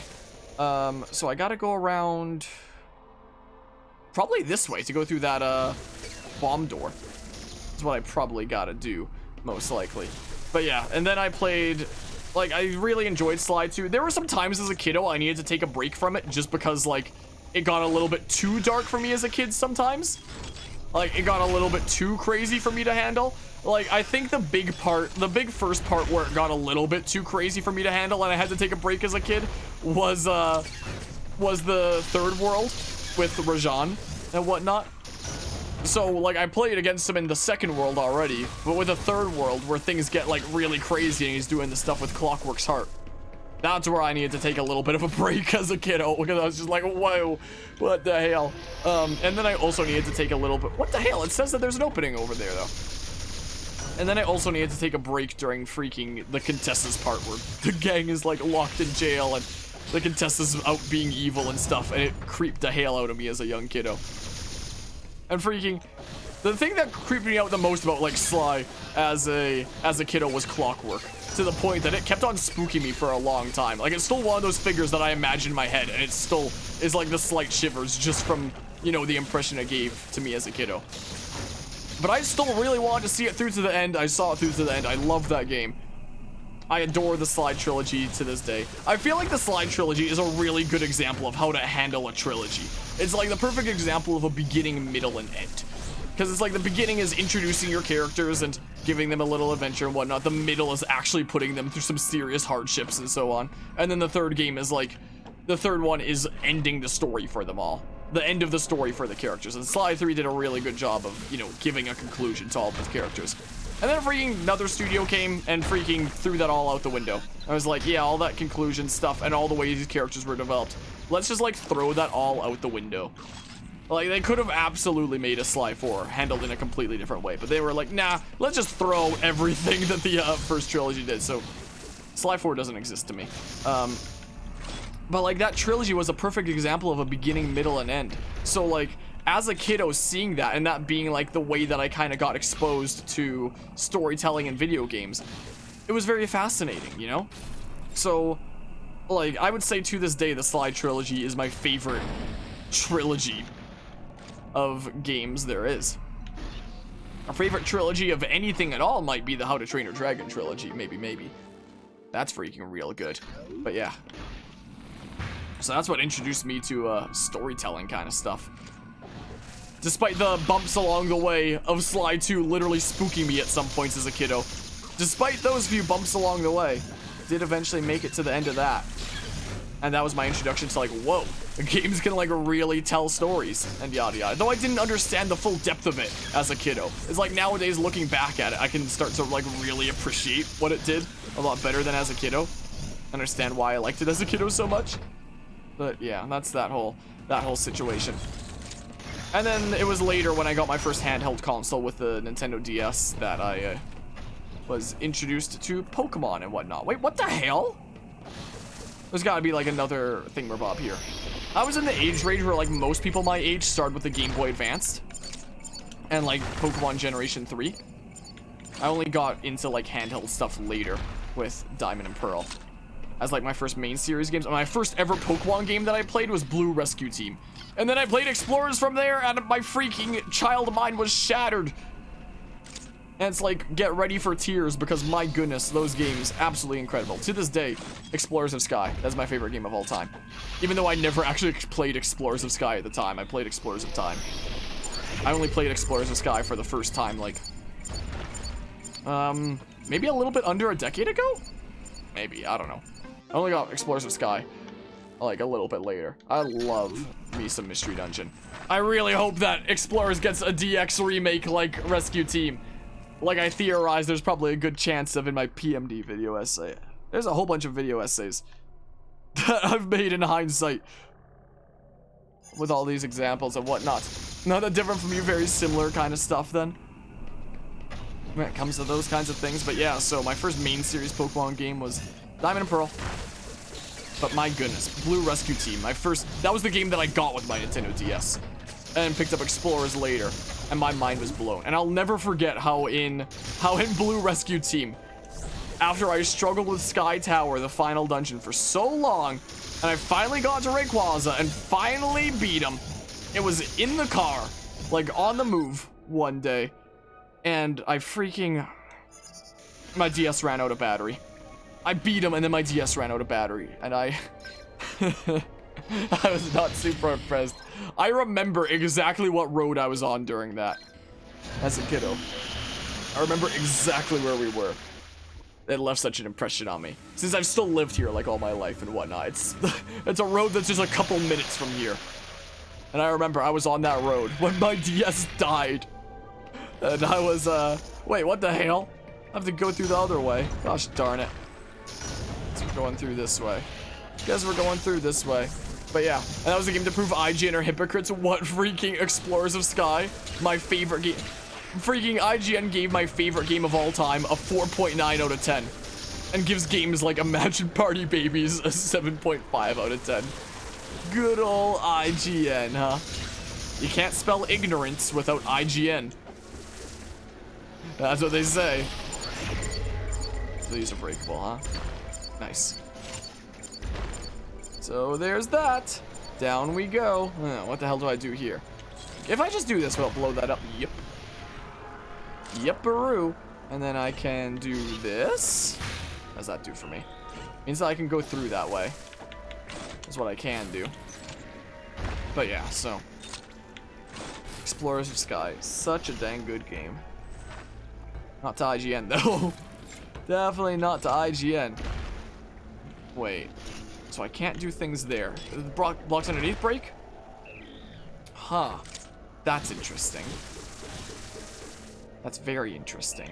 Is there anything else breakable that I'm missing? I could probably just make my way through there. And then, oh, come on. Come on. Gosh darn it. Not gonna get that in time, huh? I could use, like, the slow-mo kind of thing. Come on, grab the ledge. There we go, Samosa. There we go. So I can stop doing that. And now that we're over here, now we can... Uh-oh. No, no, no, no, no, no, no, no. There we go. There it is. There. No! No! Ah! Okay. Now I know. And we didn't have to go all the way back to the beginning, at least. Or just to here. So then... like this. Slow and steady. There we go. Super missile tank. So do we have everything in this area now? The answer is yes. It's 100%. We're actually going to 100% this game. I wasn't planning on 100%ing this game, but here we are. But here we are. I didn't 100% Zero mission, but we're 100%ing this one. Whee! Up we go. Is it evident by now I had a lot of fun with this game? Quite enjoyed it. Alright, let's go back to that fast travel thing over there. Let's get this full lore to build up to Metroid Fusion. Is what we'll do. Let's get that full lore over there. So I literally never opened this one way? I guess wacky. But yeah, so Explorers Sky is bad for being a lazy third copy of Ultra Sun and Moon, get praised for that very reason. Yeah, I feel like there shouldn't be like these enhanced third versions of Pokemon and like in the first place. Just take more time to release like the best version from the get-go and yada yada. I would have think, what if Ultra Sun and Moon were a sequel like Black 2, White 2? That would have been cool. Like the one really good case of a third version in Pokemon, in my opinion, was Black 2, White 2, because that was an actual sequel. Whereas other times it's just like an enhanced third version. It's just like, oh, here's like a better / different version of the same thing that you've already played. Like, I didn't notice it that much as a kiddo. Like, I played Diamond and Pearl, and then I played Platinum, and I was having fun because I was a dumb kid. But then, by the time, like, freaking... there was Black 2 and White 2, where I enjoyed it because it was a sequel and so on. And then, like, X and Y never had a third version. And then by the time Sun and Moon rolled around, and I played Ultra Sun and Ultra Moon, I had a lot of fun with Sun and Moon. But then I played Ultra Sun and Ultra Moon, and I literally lost my mind from boredom because I was like, what the hell? I literally just played this with Sun and Moon. Why did I even buy this? You know? Or why did I even buy Sun and Moon in the first place and not just wait for Ultra Sun and Moon and whatnot? Like, at least with something like Sword and Shield, I do like the idea of there being DLC for a game rather than an enhanced third version. Like, imagine if there was another version of Sword and Shield released at full price that was just Sword and Shield but with the DLC. Could absolutely see that happening knowing Pokemon. So on. But so maybe the DLC with Sword and Shield saved it from being an enhanced third version, so maybe we won't see enhanced third versions anymore. But it's something that I don't think should have ever been like the case in the first place, you know. Ah, I can get through here now. It shouldn't ever be the case. So like, I love Explorers of Sky, but you know, what if that was the game released from the get-go? Or they just took more time to make that instead of, you know, releasing Explorers of Time and Darkness first. Especially for like a spin-off series, I don't really think it worked that well. So yeah, I get it that it sucks to have like enhanced third version. It is pretty dumb. But, you know, freaking Explorers of Sky just means that that's the best version of my favorite game of all time, I guess. And whatnot. Even though I can admit it probably would have been better off if it was just that from the get-go, you know. So, the fast travel thing that I was at, that's 100% here, right? Yep. So, let's go to the next area. Too bad you have to buy the DLC individually. Yep. If you're somebody that bought both Sword and Shield like me and you want the DLC in both, it counts as separate things in the eShop. Literally just because Nintendo / the Pokemon Company knows, like, hey, this is an interesting loophole we can do to get more money out of people. And we know it's gonna work because those that were willing to get 2 copies, like both versions of the game anyway, are gonna be those that are gonna want DLC on both. So they're gonna have to pick that up on both. What the hell is going on here? Let me through. My good gracious. So I really hate it when you see situations like that. Like Nintendo with, you know, the DLC separate for both those games. And,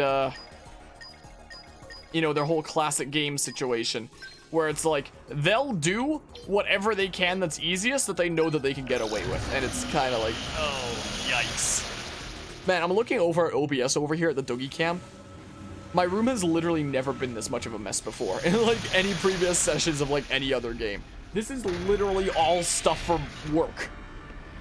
Whoops, no, not through this way. This is all stuff where when I'm not doing my part-time job as a content creator, I'm doing my part-time job of being a research assistant is the thing. So this is my space that's become like the haven for both my jobs. And now you're getting to see a little bit more of that job than you normally would around here, because usually I'd be working like, you know, on campus at this university that I work at. But now I'm working from home, so now you just see like all the data here. This is the most data that I've ever managed to hold before. I had to go pick it up like from my boss's like house.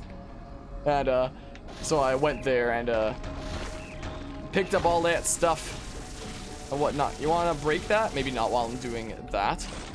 And I literally loaded up that green box you see there. Literally just loaded up a box of binders into my car to take over to manage. So it's a interesting role I have. But yeah, remember the DLC is the same price as a copy of Ultra Sun and Moon? Yeah, well, there's that whole situation. Less sigh. I wish the game industry, whoa, was different in a lot of ways in general. Maybe I really should see this video essay through to the end. This video essay that I've been debating about making about like what happened to the passion in the game industry and identifying like different cases where it's like, okay, I mean, where it's like, okay, this is what's going on here, this is what's going on here. The conclusion of this video essay, if I do make a video essay on like what happened to the passion in the game industry, gosh darn it, I can't words. Let's restart that entire thing from the beginning. If I do make a video essay on what happened to the passion in the game industry, the conclusion of that video essay would be like, passion is still there, but it's blurred by like all these other aspects. When you have games that are being designed by, you know, a committee that's being badgered by a marketing department that's trying to make revenue, and during this whole time you're trying to figure out what to tell the developers to make, and you're trying to like play around all these other factors and the industry trends and all that stuff. So like the conclusion of this video essay would be like, there's still passion there, and you can see it more so in some games than others, but you know, more and more so the passion's getting blurred is the case, and like harder to see. But yeah, simple someone realize nostalgia equals major success. Yeah, that's the case in some games, kind of like Pokemon, for example, and whatnot. Like, there's a situation with Metroid nowadays where it's like, oh, here's like a new passionate developer that's like taking hold of the series and actually doing some really cool things with it. What with this Metroid 2 remake, and now with Metroid Dread coming up, and I think that's really, really cool. Makes me wish that we saw that with some other developers. One, I always love video game music. Grant Kirkhope, Koji Kondo, Martin O'Donnell are inspirations. Martin O'Donnell is the one name that I don't know of those three, I'm sorry to say. When it comes to Grant Kirkhope music, I haven't actually played games like Banjo and Kazooie. Maybe I should one of these days. But for one of his more recent things that I have played, and I plan on covering on this channel soon, is Mario plus Rabbids, because that game is getting a sequel next year. So I'm gonna have to play like the original game first, is the thing. And I started being a content creator in like the beginning of 2018, and Mario plus Rabbids was 2017, so it was a bit before I was a content creator, unfortunately. And I love that game. Freaking... Okay, so he was the guy for Halo. Gotcha. So that's what that was. But yeah, it's when it came to Mario and Rabbids, it's such a weird situation of a game, because there's games like that where it's like, that should have been an easy like 5.5 out of 10 game that was like a quick cop-out, you know, to make a quick buck. But then it turns out it was actually a really, really, really good game that I adore, and I cannot wait to cover on this channel here, hopefully in the near future. Maybe when we're done with our Metroid shenanigans. Ow. But yeah, so the one game that I've actually played, where Grant Kirkhope is the composer, was Mario plus Rabbids, and my goodness, the music of that game is so dang good. And even though I've never played Banjo and Kazooie, it very much reminded me of Banjo and Kazooie music, because, you know, same style and whatnot. From what I've heard on the interwebs of Banjo and Kazooie music, it very much reminded me of that. And apparently he's on it again for like the sequel, so I'm very, very much looking forward to Mario plus Rabbids Sparks of Hope next year. In a lot of ways, and the music is definitely one of those ways. See what Mr. Kirkhope has thrown together this time, you know? Because I loved what he did in the original game. So I can't wait to see what he's done in the sequel.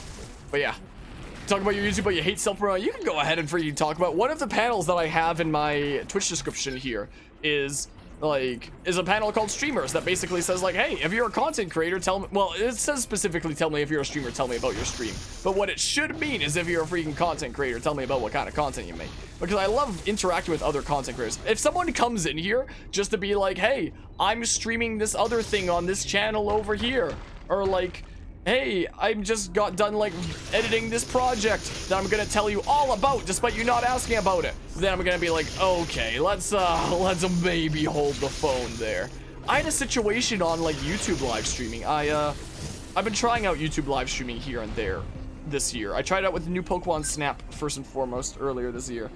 Now I'm trying it out with Skyward Sword HD, and I'll try it with the Pokemon remasters later this year. But when it comes to somebody that's like self-promoting in a way where they're trying not to look like they're self-promoting, I had somebody in my Pokemon Snap live streams where there's no raids on YouTube streams like there is on Twitch. There's no like hosts or raids, but they came in kind of like it was a host or raid, sending me their viewers after their stream. And at first I thought that was a really cool thing. I was like, oh, so their stream is done and they're sending their viewers over to me like after the stream is done. So that's really cool since YouTube doesn't have that feature. And I thought that was really neat at first. And they were telling me about their stream and I was like, okay, yada yada. And then I found out after I ended my stream, they like resumed their streams soon after.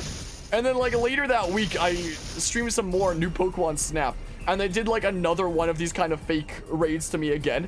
And so I was asking about their stream, as I always do when people raid me. I was like, oh, were you just streaming? And they were like, oh, some new Pokemon Snap. We're just taking a little bit of a break from it for right now. And then we'll be going right back to streaming it over on our channel again. And so they were chatting for like 5 minutes, and they were like, okay, the break's done. We're going back to streaming new Pokemon Snap over on our channel. And it's like, oh. So, situations like that freaking creep me the hell out. So, you know, oh, there's 100% here now. So, you know, I don't mind people talking about their content. Like, I mean, it also depends on the context. Like, if we're right in the middle of a story-intensive game and, like, the plot of that, then that's not the time to be talking about content. But if we're chilling like this, not having, like, any aim or anything like that, just going around collecting things, this is absolutely the time to have, like, other topics to talk about, you know?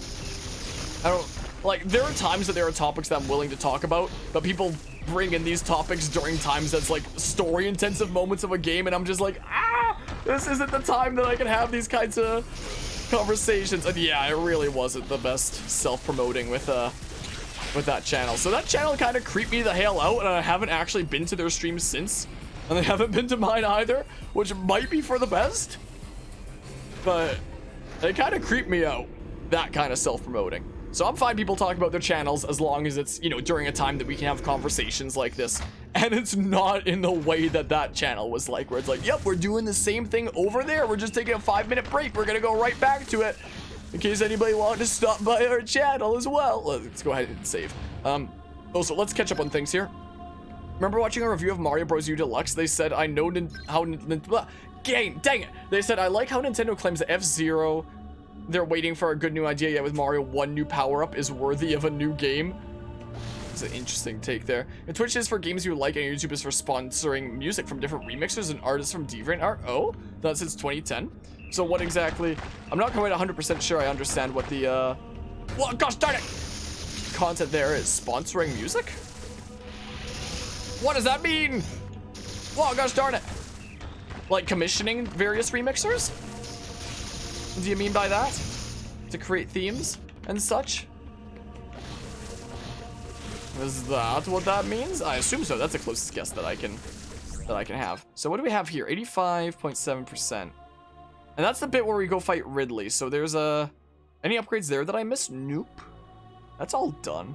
So there must be like some bit here, like just before the Ridley fight with some other upgrades or something like that. Like making remixes. So are you a remixer yourself by chance? Because I know a whole bunch of remixers on YouTube, usually around the, typically around the Pokemon kind of space and whatnot. Like the remixers who are currently content creator friendos of mine are Nuzlocke, Snivies, Eternal Sushi, and Tailwind Z as the main ones. But as I'm getting a series rolled out bit by bit of Creators Collide, this show that I'm making all about showcasing other content creators in each episode with a different creator each episode, I might potentially start reaching out to some other freaking remixers that I've been following for a good while and being like, hey, you want to be a part of this thing that I'm throwing together? I mean, are also friendos of like remixers that I've already worked with, so I could say like, hey, I worked with so-and-so who you know, do you want to be a part of things here? What the heck? Didn't I get this upgrade once? And then just undid it because I didn't save before like the Ridley fight, I guess. I swear I got this. I could have sworn. Oh no, I remembered. Oh, I was supposed to say I remembered why I had trouble with it. But I reacted in time, thank goodness. Okay, is that all of it? 92.9%. What the hell? Okay, so now I'll go save now that I got this upgrade. Like, somewhere around here would be the place where, you know, starts the Ridley fight. So what am I missing? Yeah, I love to learn too, but you like to go to lesser known ones and connect them to bigger ones. Yeah, most of the ones that I know are smaller remixing kind of channels and whatnot. I don't see any upgrade over there, any like path that I didn't take, right? Surface. Oh, there could be some stuff over there though that I missed maybe. If I go like all the way around, maybe. Huh, I'll go check it. I'll go check it because I doubt there's anything else over here. Like there could be. I just find it quite unlikely. So I'm gonna go over there. Maybe this will get this game 100%ed. I was not planning on streaming this game for 5.5 hours, but here we are. Here we are, I suppose. Looks like you have just enough space over here, despite all my binders. Despite all my binders and papers all over the floor. Okay, yeah, we'll go check out over there and whatnot. Boopity bop. Boopity bop, zippity zap. That's what we shall do. Most of the channels that I'm subscribed to on YouTube are remixing channels. Because I listen to a whole lot of music. Big fan of video game music and remixes with a name like Acoustic Harmonia. And whatnot. Open that door. Squeezy, coming through. Coming on through here. So there's a bunch of freaking remixing channels that I've found along the way. And it's funny because a lot of them wound up discovering me through my video essays. Like the freaking content creator friendos who gosh darn it. Of the 4 remixers that are content creator friendos of mine on YouTube, 3 of them discovered me through like my video essays after I had already been like fans of their content. And that's crazy to me. That is absolutely bonkers to me. The 4th one, we just kind of wound up casually talking after a YouTube comment thread wound up having one thing lead to another. But the other 3 was from them discovering me after I already knew who they were, which is honestly really cool. Why not? I had to ask because there's a lot of streamers on this platform with different rules, so sorry that it seemed like you were just mentioning your content after saying you wouldn't bring up. Don't worry about that. Yeah, literally one of the panels that we have in the description is like, hey, freaking nerds out there with content, let me know about your content, assuming that it's, you know, an appropriate time to be doing so, as long as it's not in a self-promoty kind of way. Like, as long as they're not people that are just like, hey, time to drop my Twitch and then skedaddle on out of here. Wait, how the hell do I get out of here again? What? How can you not get back to the ship because that's gonna be like the place of the Ridley fight? Huh? I do a scan and it doesn't show any breakable blocks or anything. Wow. So 92.9%. Where is this last upgrade? It must be over there then, right? The surface. Yeah, permission to say about your channel. Permission granted, Reggie Bump. What kind of stuff do you do? Because I don't see anything else over here. I am so very confused. Like, I guess I'll go check over there again after. I should have used save states is what I should have done. I was talking about earlier this stream the extent to which we'd use save states in Super. This is a case where I should have used a save state in this. Is what I should have done. Gosh darn it. I could have just like save state teleported back on over again.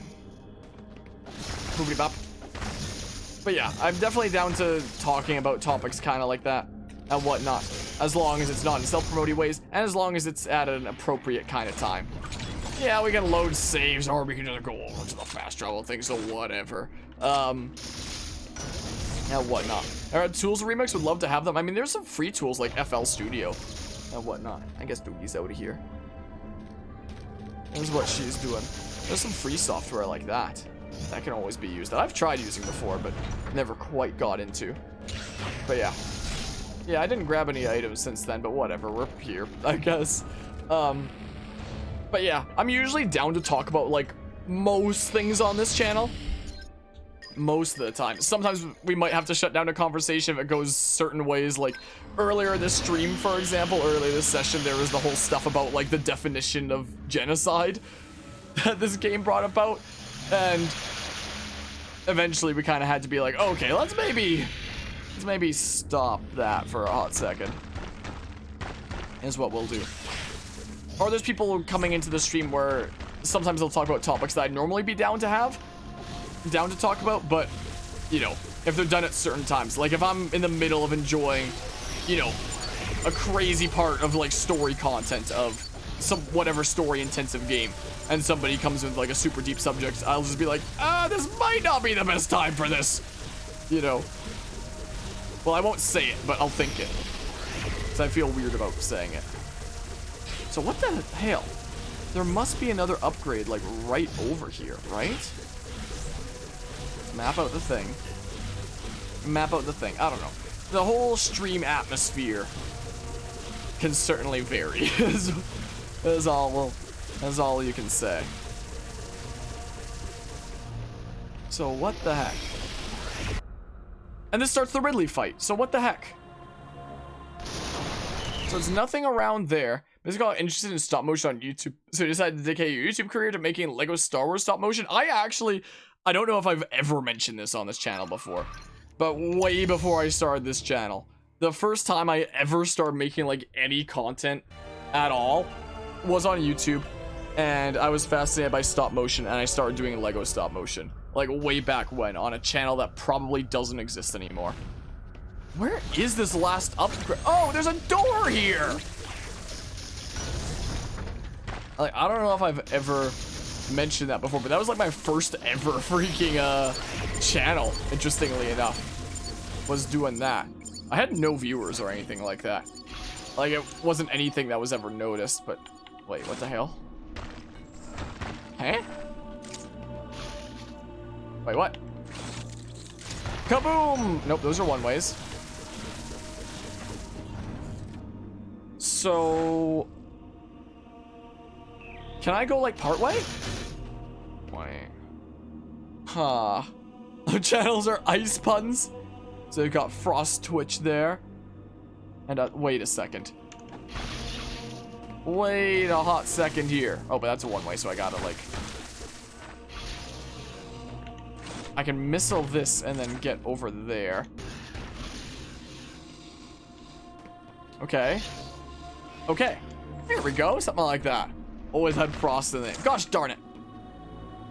My old freaking usernames are freaking cringy as heck, and not at all what this is today. Like, this whole Acoustic Harmonia thing is like the last several years kind of thing, as of the time that I made this channel, basically. Okay, so boopity bop, there we go. Did I 100% the game? Should not to retcon anything when creating them. These take time to create, especially when you get lazy. Yeah, there we go, 100%. I was always fascinated with stop motion, and how I started was I had a camera that could like essentially be taking a video, but it could pause the recording and resume the recording, and that's how I started doing stop motion stuff, was with that. So it would all be done in one take with the stopping and starting recording. This is when I was like very, very young. What was the thing? I was a very, very young kiddo at the time. And then like later, eventually, I learned a little bit of video editing, and I started like actually taking pictures and editing them together and things. And that's kind of how I started teaching myself video editing and got to the point where I now make video essays today. It started with Lego stop motion, and I don't think I've ever mentioned that on this channel before. So the more you know. So there was a time that I made like Lego stop motion things. Then I made like another channel like later down the line where I essentially made like compilations of my dog, other little kid stuff, you know, of the same dog here. Because she's rather old. We've had her in the family for a long time. So this doggy right here, they technically still exist on YouTube. So like props to anybody who can find them, but I'm not linking them anytime soon. I don't think. And then there was a different YouTube channel that I made. There was a time I was a kiddo, and I saw like YouTubers doing things like making videos on games or making videos on things like Pokemon cards that I was into at the time. Not anymore nowadays. The Pokemon cards still intrigue me, but you know, I freaking got out of that hobby a long time ago. But I was really into Pokemon cards at the time, and I saw channels covering stuff like that, and I was like, whoa, isn't it so cool that some channels can like do content, get so many views, and with those views like make the revenue to be able to like keep buying more games or more cards or whatever the heck. And then I started a Pokemon card channel as a kid, which I think still exists. I still know the username to it. I'm not ever going to link it. I can't log into it and delete the channel. I don't know why, and it's been stuck like that for years, so it still technically exists out there, and nobody gets to know what it is. Hello, Moffle. How are you doing today? But yeah, it's still gonna be, it's somewhere time like mid-October with freaking Dread. Yeah, I learned that I can have Dougie appear on streams. But anyway, for whatever reason, freaking dumb kid me thought that, there's like a loose hair getting in my face. Dumb kid me kind of thought that, how do I exit to like the main menu here? I can just, hold on, wait, I'll continue the story in a hot second. Maybe I just like hit restart. Biscoff spread tastes good, nice. Maybe I just, what's this? Probably here, yeah, go ahead and quit. There we go. Let's just double check to see if this save file is 100%ed now. Look at that, we got 100%. There's like 12-hour file. We literally 100%ed Samus Returns. I was not planning on 100%ing Samus Returns, and then it just kind of happened. Isn't that sweet? So for whatever reason, dumb kid me looked at channels that like were doing Pokemon card stuff or like video game stuff, and I was like, whoa, they're just doing things on this stuff and like getting enough revenue to continue paying for that stuff. Because, you know, as a kid, you get like your little bit of allowance and whatnot that you save up to get games or Pokemon cards, in my case, yada yada, games and Pokemon cards, stuff like that.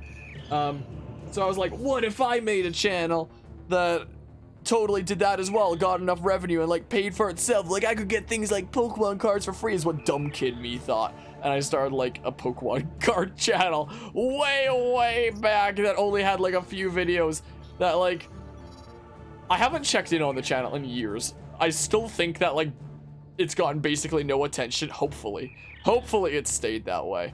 If it hasn't, I'm gonna lose my mind. But hopefully it stays the way where nobody notices it. But like nothing happened with it. But you know, it's also kind of crazy that like this dream of like dumb kid me of like, oh, I can like do my hobby on this channel of like games/cards, and that channel will make the revenue that pays for like games/cards. That dream of dumb kid me, it's kind of weird because like today it's like that's the reality is the thing. Like nowadays, if I want to pick up a game for the channel, it's paid for with Twitch and YouTube revenue. Like any game that I pick up for this channel is paid for with that. Or if I want to get like fancy upgrades for the stream and a stream, it's paid for with that revenue. I recently got my freaking RTX 3070 in my PC, for example, that lets me like really push the stream and like graphics of games for like PC side games and whatnot. And that all came from like revenue from Twitch and YouTube. So this kind of dumb dream of like dumb kid me who I hate, it's kind of weird because like now it's real is kind of the case. I mean, the exact dream of dumb kid me was more so with like cards and making like a Pokemon card channel, which I have no intention of doing nowadays. No way, Jose. It might be fun to like randomly buy some Pokemon cards one day and open some on stream just to indulge like the little kid me inside. Like one time, I wouldn't know what to do with the cards. Not like I'd collect them. Maybe I'd give them to like my cousins or something like that from there. My cousin's kids, clarification. I already mentioned earlier this stream that all my cousins are like a decade older than me. My cousin's kids, who I still just call my cousins, but maybe I'd give it to them if I ever did that. But it's like weird because, you know, this dumb dream of kid me is kind of real nowadays. Like, if ever I want to pick up a game, I don't have to worry about that hurting like my university funds or like personal savings kind of stuff like that. It's all for freaking Twitch and YouTube revenue. So, like, I talk about some game in a video essay, and then freaking I pick up I pick up that game after that video essay or something like that. So it's a weird kind of situation where like the dream of little kid me is like real in a way. And how do we get to this subject? How did this happen anyway? Yeah. You're gonna head off to bed kind of late, have a good rest of the stream. We're gonna be wrapping things up, like, pretty much in a hot second here. We'll check out the lore and whatnot. I appreciate you stopping by and hanging out, Jake Frost and whatnot. Reach a milestone item collection completion. As a result, new art has been unlocked in the gallery. Sweet, sweet. And also, I was bothered you about YouTube, the fact that some get more attention and grow at an amazing rate, others take a long time to get any progress at all. It can depend on, like, the quality of content, and it can also depend on, like, you know, luck and whatnot. Like, my first ever video essay that took off, my Roller Coaster Tycoon one. Actually, no, my Pokemon Mystery Dungeon one started taking off first. My first one that, like, really took off was my RCT one, which has over 500,000 views. And I don't know why. I freaking made that video essay in, like, under a week, just as, like, a passion project. And then it just randomly, like, took off. And I was like, oh, okay. I even had the freaking graphic designer of the original 2 RCT games reach out to me after that video essay. I was like, how did this happen? You know, like, it's freaking crazy. And there have been like 3 main video essays that have taken off. My Pokemon Mystery Dungeon one to, like, the least extent, RCT to the most extent, and then most recently how Pokemon lost its magic, and so on and so forth. My 3 Houses video essay is doing, like, above average, but there's, like, a lot of other video essays that I've done that have even been at higher quality with me, like, learning as time went on, that, like, don't do anywhere near as well. Like, not even close. Like, my freaking Nintendo's Classic Game Conundrum most recent video essay, for example. I think that'd be a really cool video to do well, especially considering it'd be, like, a call of action of, like, hey, let's maybe not freaking be doing these shitty business practices, you know? Maybe.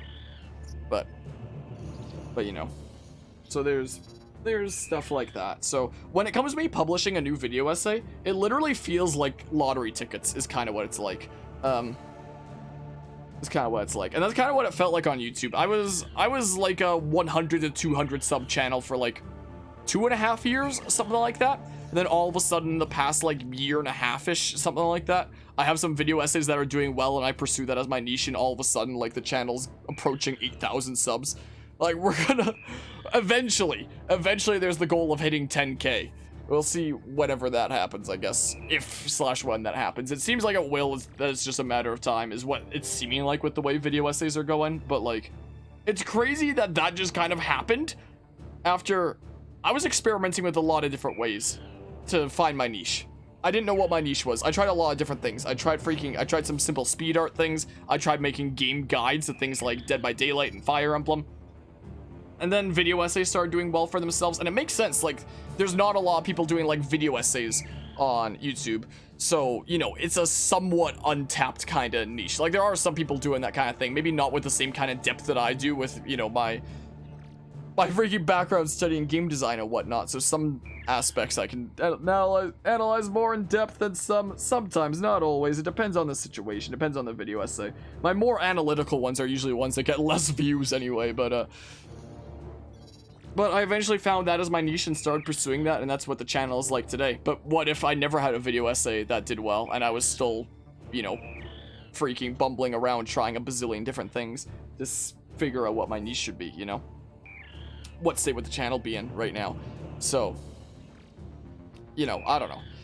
YouTube's a weird kind of place. Like, there's, on all platforms, there's, like, the 2 different buckets of, like, luck and, like, skill, I guess, or quality of your content.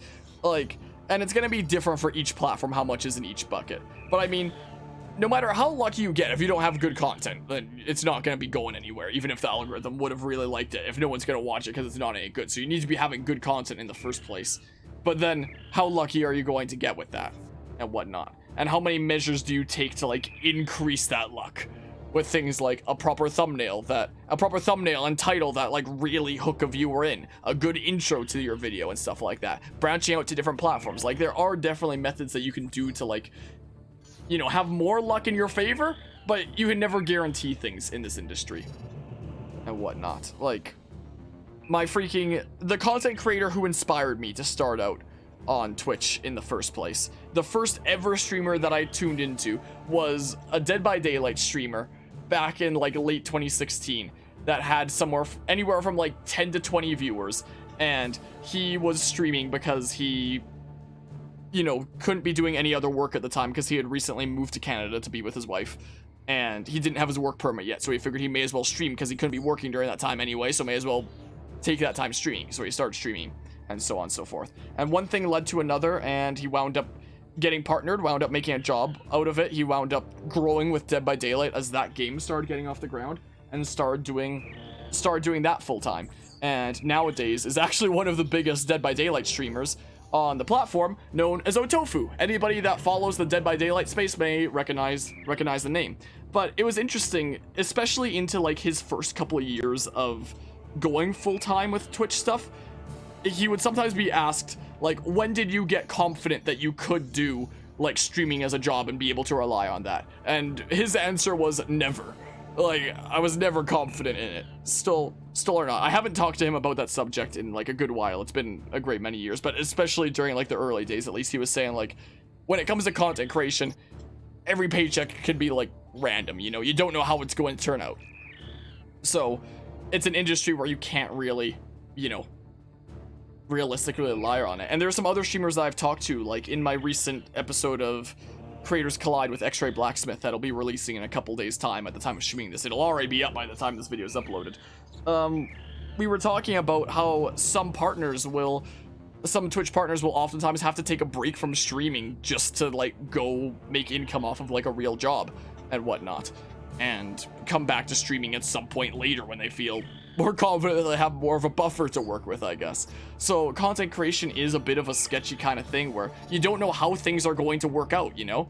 Like, there are things that can be super popular one day and then all of a sudden turn around and, you know, fizzle out and lose all relevance. Like, look at freaking Vine, for example. People never thought that Vine was gonna die. How could it? It was massive, and then it died. Just like that. And the same thing could absolutely happen to entire platforms like Twitch. Like, we were talking earlier this stream about how apparently Twitch isn't even profitable. Somehow, despite all the ways that it generates revenue, somehow it's losing enough money to make it, like, not profitable, apparently. So, and with platforms like YouTube doing more things to deck out their live streaming service and everybody already being on YouTube anyway, I honestly would not be surprised to see, like, Twitch die one day and something like YouTube take over. Like, YouTube would be the most likely to take over since everybody's already on YouTube for pre-recorded content anyway. So, like, nowadays, like, in the present day, you look at something like Twitch and it's like, okay, this is a super massive platform. How could this ever die? But the same thing has happened to things like Vine before. So, you know, content creators individually can lose relevance, fizzle out or die, or get lucky and, you know, really grow and whatnot. And the same thing can be true for platforms and whatnot. Like, Vine was a really great example. And the same could be true for Twitch. Like, part of the reason that I've thought about becoming a YouTube streamer before is because I'd be a lot more stable. I'd be a lot more confident that I'd be sticking around longer. Like, YouTube isn't going anywhere anytime soon. But Twitch is a little bit more of a in-the-air kind of thing. Even though it seems right now like it's super stable and there's no way Twitch could ever die. Twitch could absolutely die. It could. It makes me wonder if it's, like, not an if, but more so a, like, when. When will it be? Like, how long is this platform gonna last? Answer being popular is nothing more than luck and skill. If you don't have entertaining content, if you're not skillful enough or entertaining enough to create entertaining content, then no matter how much the algorithm likes you, then there's no reason for you to take. I mean, there are some people that are freaking not entertaining at all. That freaking grow. I'm not gonna name any names, but there are some cases about that. But obviously, if like two people have the same amount of luck, but one makes more entertaining content, they're probably going to be the one that grows more. Or if they're in a field that has more attention around it or something like that. So it's definitely not completely luck. Like my freaking video essays that did really well. Like, sure, they did really well while some others didn't. But part of the reason that they also did really well is because a lot of people think that they're really, really good video essays that they absolutely adore. And I've had comments on some of those videos saying, like, I've come back to watch this video so many times by now, it's so good, and I'm noticing these different things about your video on, like, watching it multiple times. And I think it's really cool when people comment stuff like that. That wouldn't happen if it was a crappy video, you know? And I mean, sure, there are some video essays that I've made since then that are even better with, like, more knowledge that I've had since then that don't get as much recognition, just because they didn't quite get as lucky. But no matter how lucky one gets, it doesn't matter if it's not good content, so it also has to be good content at the same time. Alright, let's see the lore. So all platforms are going to have, like, these two different buckets of how much is skill, how much is luck. It's never completely, you know, just one or the other. but it can depend from like platform to platform and type of content to type of content. So let's piece together the story here. The Chozo arrive on this planet, and there's like a whole bunch of monsters and stuff. So they freaking kill the monsters or something? Like take that essence, they get the yellow for the powers and stuff like that, that ion. They get it from the monsters just as we were, or something. And then with the power of the yellow, this is the way I'm piecing together the story. With the power of the yellow, they make robots and stuff or something. Yes, they use the yellow to make robots and like make a home base here and stuff. Oh, and there's that mining robot back there, that Chozo mining robot. That was a mean robot, wasn't it? That mining robot. Like, my goodness. But then, the ion or something like that was responsible for the X-Parasite. Or maybe the X-Parasite came out of nowhere, but then the X-Parasite came. And all that good stuff that Chozo had, the X-Parasite came and royally fucked it all up. The X-Parasite came and freaking started infecting all the monsters and making them like hella mean and stuff. So then the Chozo were like, we gotta do something about this shit.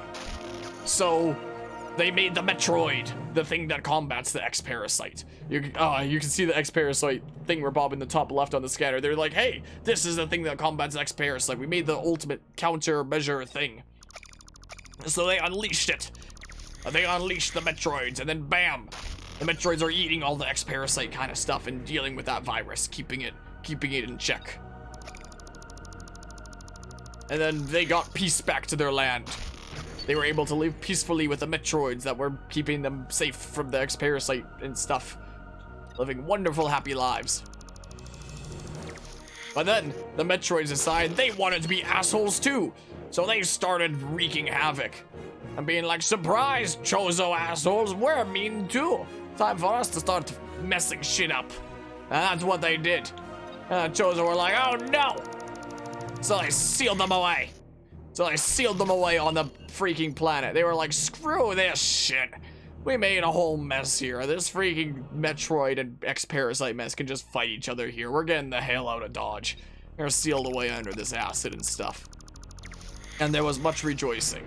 And then they got the hell out of there. They got on their ships and they got the hell out of there.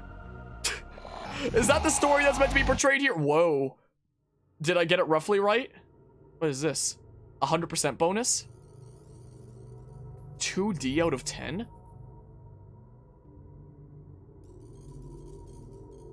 Why is it so eerie? What the hell was that? So there's an 11th that's unlocked. Wait.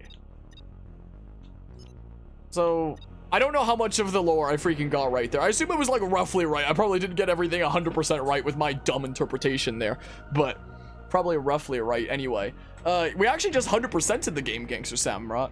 I just got the 100% bonus of this image. Wait, what does it mean? It's showing Chozo dying there? On the ground? Wait. Here, there was like much rejoicing and the threat is dealt with and stuff. And then here, they're like marching an army and there's some dead Chozo?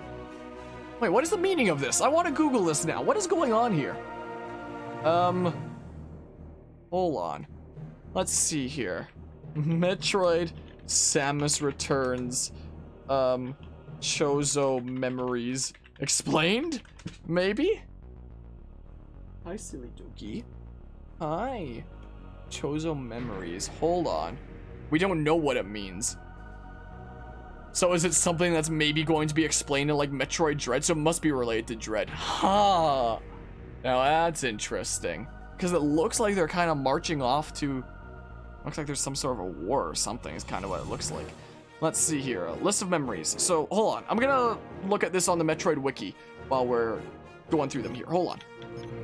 Hold on a hot second. So I have the Metroid Wiki up here. So let's see here. So this one. The focus of the shot are 3 Chozo that have landed from a starship on the surface of SR-388. Behind them are 4 more Chozo investigating their surroundings. The main trio seem to be talking amongst each other. Curiously, the two on the sides have identical attire, yet the middle is dressed in a less refined manner, and the middle figure holds a glowing orb resembling an item sphere, and their overall pose resembles that of a Chozo statue. I'll turn off the Doogie camera, she's skedaddling there. The foreground features 4 characters watching visitors. On the left, a Chute Leech and a Moto. On the right, 2 of the hard-shelled Gravits.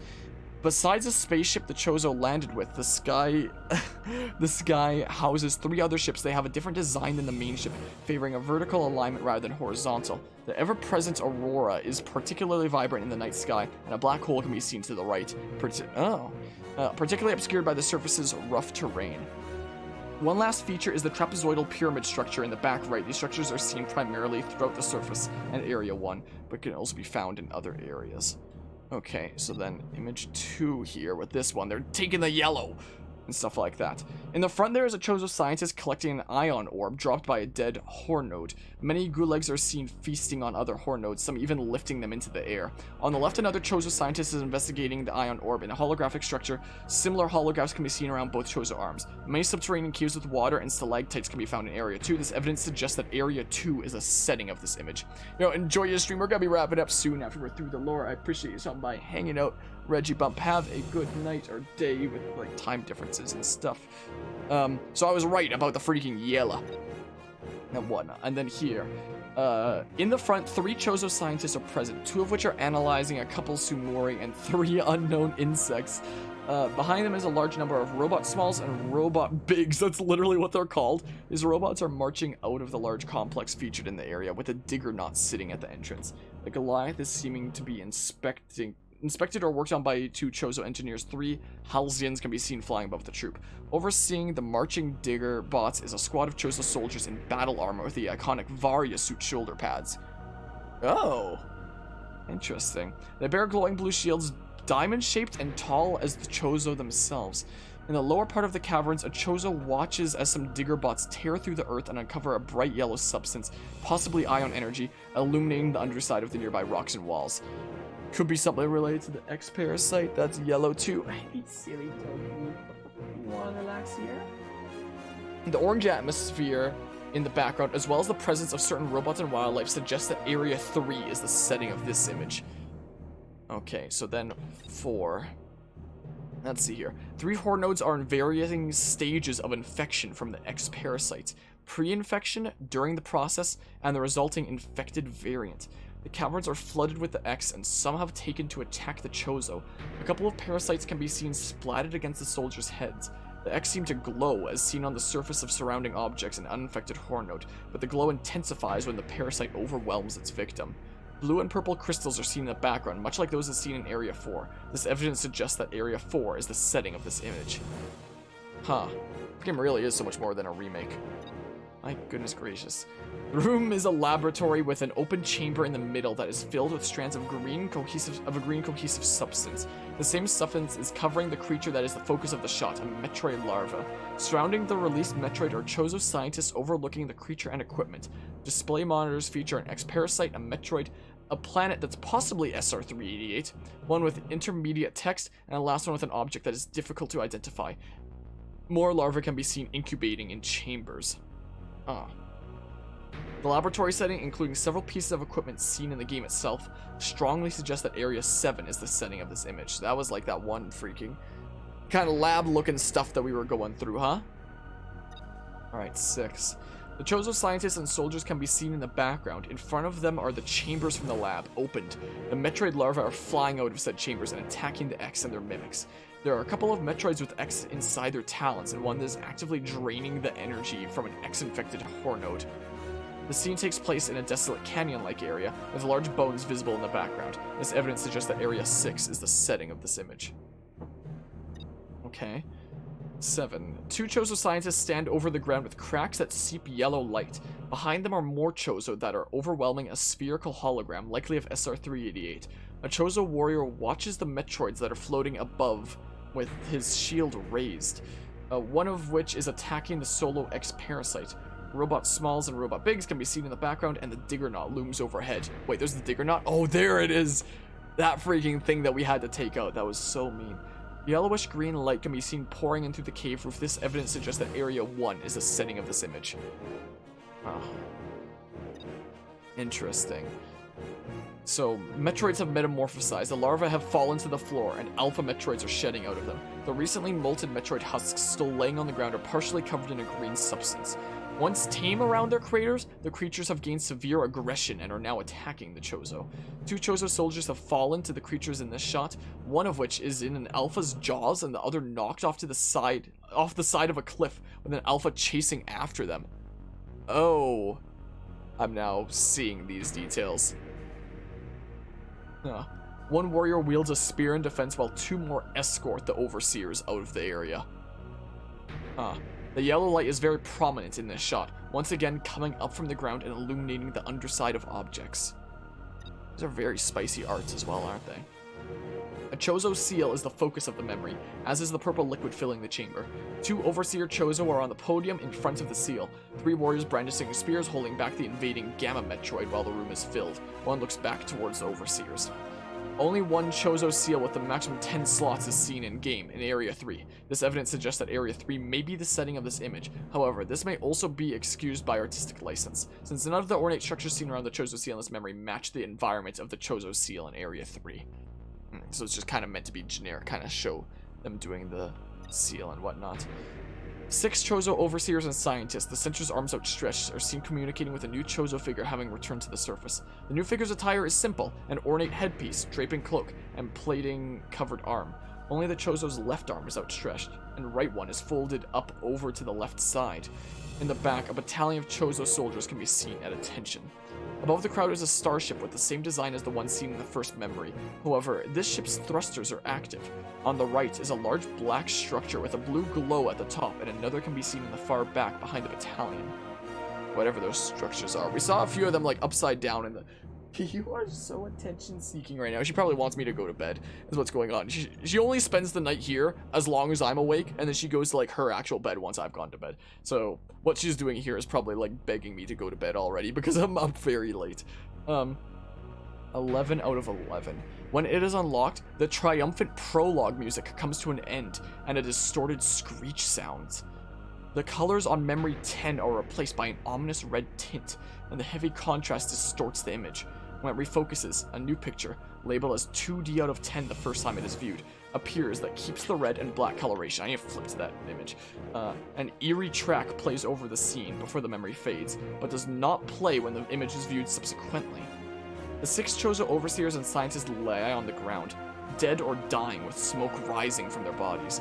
The Chozo commander, the same individual introduced in Memory 10, so him, same one there, is turned towards the battalion, arm outstretched while issuing an order. The Chozo's right arm bears an arm cannon like Samus's, smoking from recently being fired. The warriors continue to stand at attention, unfazed by the events before them. The motivations behind this are unknown. So, in this bit, there's like the overseers and such that are like rejoicing, like, hey, the Metroids are dealt with. Everything is a-okay, and we have this dude over here that's showing his left arm, but his right arm is concealed. But here it's revealed that he had an arm cannon that's smoking from being fired that killed them. With the warriors standing at attention. So whoever this dude is betrayed the Chozo overseers and killed them. Is what it seems like. Putting pieces together.